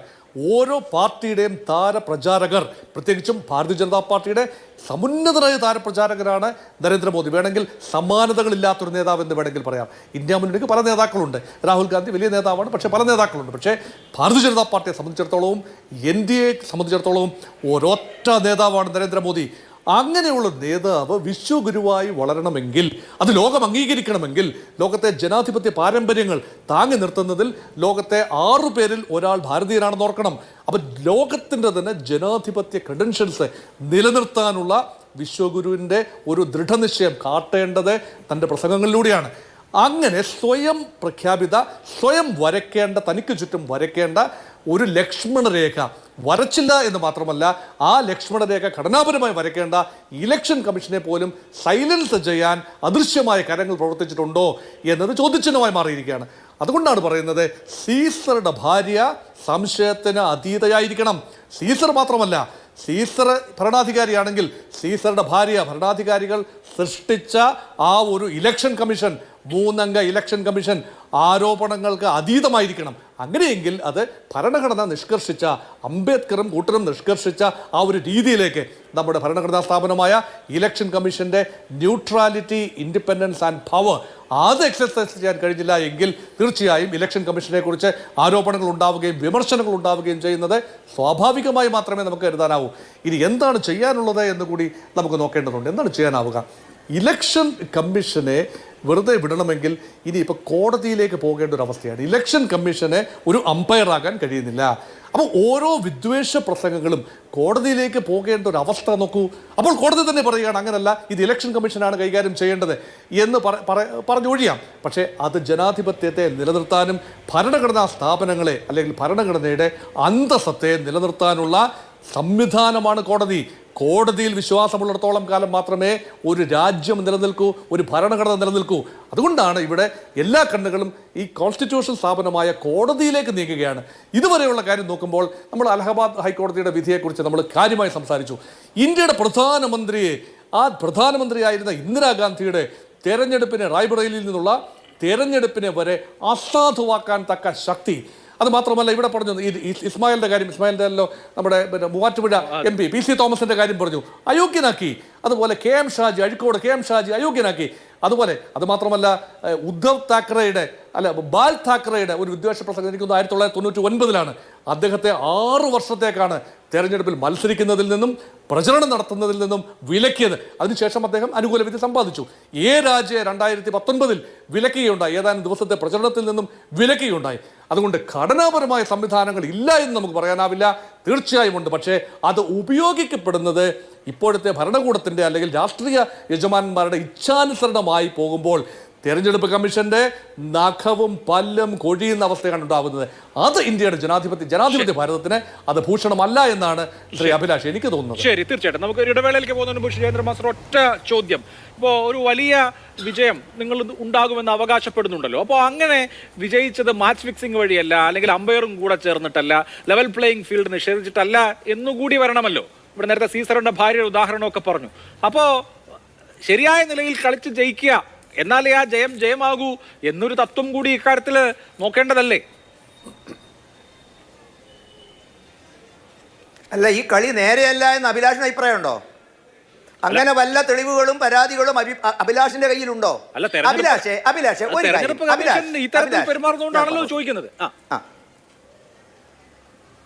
അല്ല, തെരഞ്ഞെടുപ്പ് കമ്മീഷന്റെ മോളും ആളില്ലേ അഭിലാഷേ? നിങ്ങൾ ഈ പറഞ്ഞ കേരളത്തിലെ ആളുകളെ അയോഗ്യരാക്കിയ തെരഞ്ഞെടുപ്പ് കമ്മീഷൻ അല്ലല്ലോ അഭിലാഷേ. തെരഞ്ഞെടുപ്പ് കമ്മീഷന് വേറെ ആളുകളില്ലേ? പിന്നെ നിങ്ങളൊക്കെ നിലപാടുകളെ കുറിച്ച് പറഞ്ഞു അഭിലാഷേ. പ്രസ്ഥാനത്തിന് ജന്മം കൊണ്ട നാൾ മുതൽ ഇന്നേ വരെ ഒരു നിലപാടിലും തരിമ്പ് വെള്ളം ചേർക്കാത്ത പാർട്ടിയാണ് BJP. ഞങ്ങളുടെ കൂടെ വന്നവരൊക്കെ ഞങ്ങളുടെ നിലപാട് അംഗീകരിച്ചിട്ടേ ഉള്ളൂ. ഇപ്പം ഷൂ നക്കിയതിനെ കുറിച്ചൊക്കെ പറഞ്ഞല്ലോ. ഈ ഷൂ നക്കിയ ആളുകൾക്ക് അദ്ദേഹത്തിന് ആനുകൂല്യം കൊടുത്തതും ആരുടെ കാലഘട്ടത്തിലായിരുന്നുവെന്നും അദ്ദേഹത്തിൻ്റെ ഫോട്ടോ അനാച്ഛാദനം ചെയ്തോ പ്രസംഗിച്ച പ്രസംഗവും ഒക്കെ വന്ന് സമയം കിട്ടുമ്പോൾ എടുത്തു നോക്കുന്നത് നന്ന്. ഇനി വർഗീയതയും സന്താനോൽപാദനവും ഒക്കെ പറഞ്ഞല്ലോ. അടിയന്തരാവസ്ഥയുടെ മറവിൽ മുസ്ലിം ചെറുപ്പക്കാരെ, അവിവാഹിതരായ ചെറുപ്പക്കാരെ നോക്കി അവരെ വന്ധ്യംകരിച്ചതിന് ഒരു ഉളുപ്പുമില്ലാതെ മറയില്ലാതെ ന്യായീകരിക്കുന്നവരാണ് ഇവിടെ പറയുന്നത്. പിന്നെ ഒരു കാര്യം അഭിലാഷ, നിങ്ങൾ പറയുന്നത് ശരിയാ, 6-ാം തീയതി വരെ നരേന്ദ്രമോദി ഒരക്ഷരം മിണ്ടിയിട്ടില്ല. എന്താ കാരണം? 6-ാം തീയതി വരെ ഇന്ത്യയിലെ പ്രതിപക്ഷം മാന്യമായിട്ടായിരുന്നു പെരുമാറിയത്. 6-ാം തീയതി കഴിഞ്ഞപ്പോൾ ഒരു കാര്യം മനസ്സിലായി, പോക്ക് മുന്നോട്ടല്ല. ഞാൻ ചോദിക്കട്ടെ, ജനാധിപത്യത്തിൽ പ്രതിപക്ഷങ്ങളുടെ അഭിപ്രായത്തിനോട് പ്രതികരിക്കാനുള്ള അവകാശമില്ലേ? റീഡിസ്ട്രിബ്യൂഷൻ ഓഫ് വെൽത്ത് എന്താണ് ഉദ്ദേശിക്കുന്നത് പ്രധാനമന്ത്രി ചോദിക്കണ്ടേ? രാജ്യത്തെ നിയമത്തിൽ ഞങ്ങൾ ഇങ്ങനെ ചെയ്യുമെന്ന് പറയുമ്പോൾ അതെന്താണ് ഉദ്ദേശിച്ചതെന്ന് ചോദിക്കണ്ടേ? പിന്നെ ഇതിനിവിടെ മോഹൻ വർഗീസ് പറഞ്ഞതാണ് എന്നെ അത്ഭുതപ്പെടുത്തുന്നത്. അദ്ദേഹത്തെ ഞാൻ ഇതുവരെ മനസ്സിലാക്കിയത് ഒരു രാഷ്ട്രീയ നിരീക്ഷകനാണ്. അദ്ദേഹം അത്യാവശ്യം പഠിക്കുകയും മനസ്സിലാക്കുകയും ചെയ്യുന്നത്. ഞാൻ അദ്ദേഹത്തോട് ചോദിക്കട്ടെ സർ, പെർസെൻറ്റേജ് കുറഞ്ഞ ഏത് തെരഞ്ഞെടുപ്പാണ് ഇന്ത്യ രാജ്യത്ത് ഭരണമാറ്റം ഉണ്ടാക്കിയത്? ഇന്ത്യ രാജ്യത്ത് പെർസെൻറ്റേജ് കുറഞ്ഞപ്പോൾ ഏതെങ്കിലും ഒരു തെരഞ്ഞെടുപ്പിൽ ഭരണമാറ്റം ഉണ്ടായിട്ടുണ്ടോ? ഇന്ത്യ രാജ്യ തെരഞ്ഞെടുപ്പ് റൈസ് ചെയ്തത് 2009 58%, 2014 66.68, 2019 60. ഈ ഏത് കാലഘട്ടത്തിലാണ് ഇന്ത്യ രാജ്യത്ത് 2014 ഞാൻ പറഞ്ഞിട്ട് 2014 1954 1967 14 പെർസെൻറ്റേജ് 66.68 84 പെർസെൻറ്റേജ് 64%. അതിന് മുമ്പ് 58% സർ. 67 ഉണ്ടായിരുന്നു. ഈ പെർസെൻറ്റേജ് കൂടിയപ്പോഴാണ് ഇന്ത്യ രാജ്യത്ത് ഭരണമുണ്ടായത്. അപ്പോൾ മോഹൻ വർഗീസ് പറയുന്ന മാതിരിയിൽ പെർസെൻറ്റേജ് കുറഞ്ഞത് കൊണ്ട് BJPക്ക് അശേഷമില്ലെന്ന് മാത്രമല്ല, 4-ാം തീയതി വരെ മോഹൻ വർഗീസ് നിങ്ങളും ഞാനും ആയുസ് ഇട്ടിട്ടുണ്ടെങ്കിൽ ഇവിടെ ഉണ്ടാവും നമ്മളൊക്കെ. ഇന്നും കണക്കുകൾ പുറത്തു വരുന്നു. കോൺഗ്രസിന് വേണ്ടി പ്രവർത്തിച്ച ആളുകൾ പോലും ഇന്ന് കണക്കുകളൊക്കെ പറഞ്ഞു തുടങ്ങിയിട്ടുണ്ട്. അതൊന്നും അവകാശവാദം ഞാൻ ഉന്നയിക്കുന്നില്ല. അത് കുറഞ്ഞതുകൊണ്ട് മോഡിക്ക് ഡെവലപ്മെന്റൽ പൊളിറ്റിക്സ് തന്നെ പറയാം. പെർസെന്റേജ് കുറഞ്ഞതുകൊണ്ട് നിങ്ങൾ തോക്കുന്നോ ജയിക്കുന്നോ ഒന്നും ആരും ഇപ്പൊ ആർക്കെങ്കലാപ്പുണ്ടായി എന്നാ നിങ്ങൾ പറയുന്നത്? അല്ല, ഈ പെർസെന്റേജ് കുറഞ്ഞതിന് പിന്നാലെയാണ് ഒളിച്ചു പോയതിനെ കുറിച്ച് പറഞ്ഞു. അല്ല ഞാൻ ഒരു ഡെസ്പറേഷൻ നോക്കി നിൽക്കുന്ന ആളുകൾക്ക് തോന്നുമല്ലോ. പറഞ്ഞതിനൊന്നും മറുപടി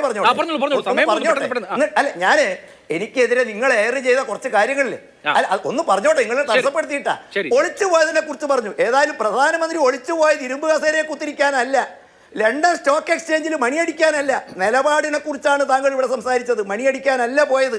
ഞാൻ ഒരു കാര്യം കൂടി പറയും. ഈ രാജ്യത്ത് നരേന്ദ്രമോദിയെ സംബന്ധിച്ചിടത്തോളം BJPയെ സംബന്ധിച്ചും ഡെവലപ്മെന്റ് പൊളിറ്റിക്സ് ഉണ്ട്. ആ ഡെവലപ്മെന്റ് പൊളിറ്റിക്സ് ധാരാളമാണ്.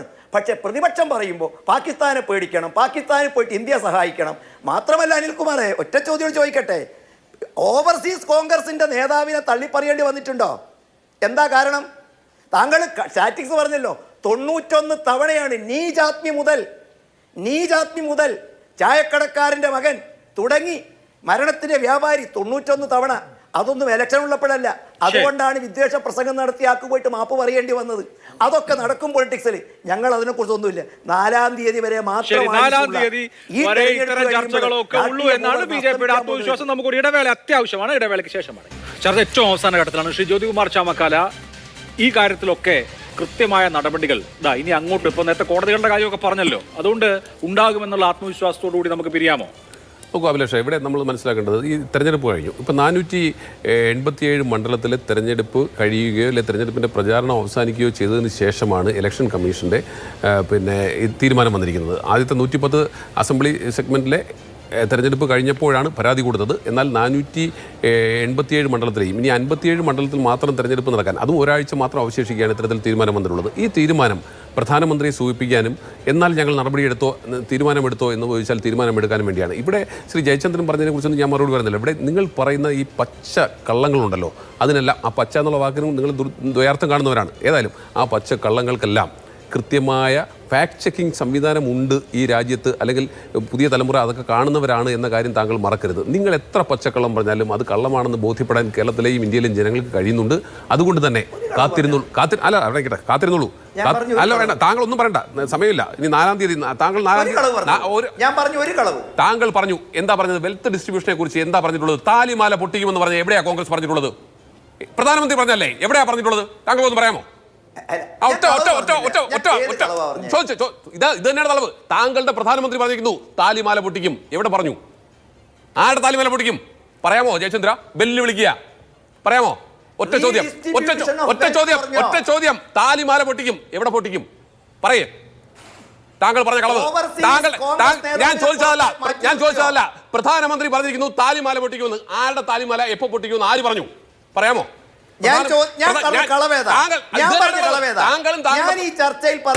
ജയചന്ദ്ര, താങ്കൾ റെപ്രസെന്റ് ചെയ്യുന്ന ജയചന്ദ്രൻ റെപ്രസെന്റ് ചെയ്യുന്ന BJP ആണ്. BJPയുടെ നേതാവ് പ്രധാനമന്ത്രി പറയുന്നു കോൺഗ്രസ് പറയുന്ന അധികാരത്തിൽ വന്നാൽ താങ്കൾ അപ്പൊ പ്രധാനമന്ത്രി പറഞ്ഞ കളവാണെന്ന് താങ്കൾ സമ്മതിക്കാണോ? ഞാൻ ചോദിക്കുന്നത്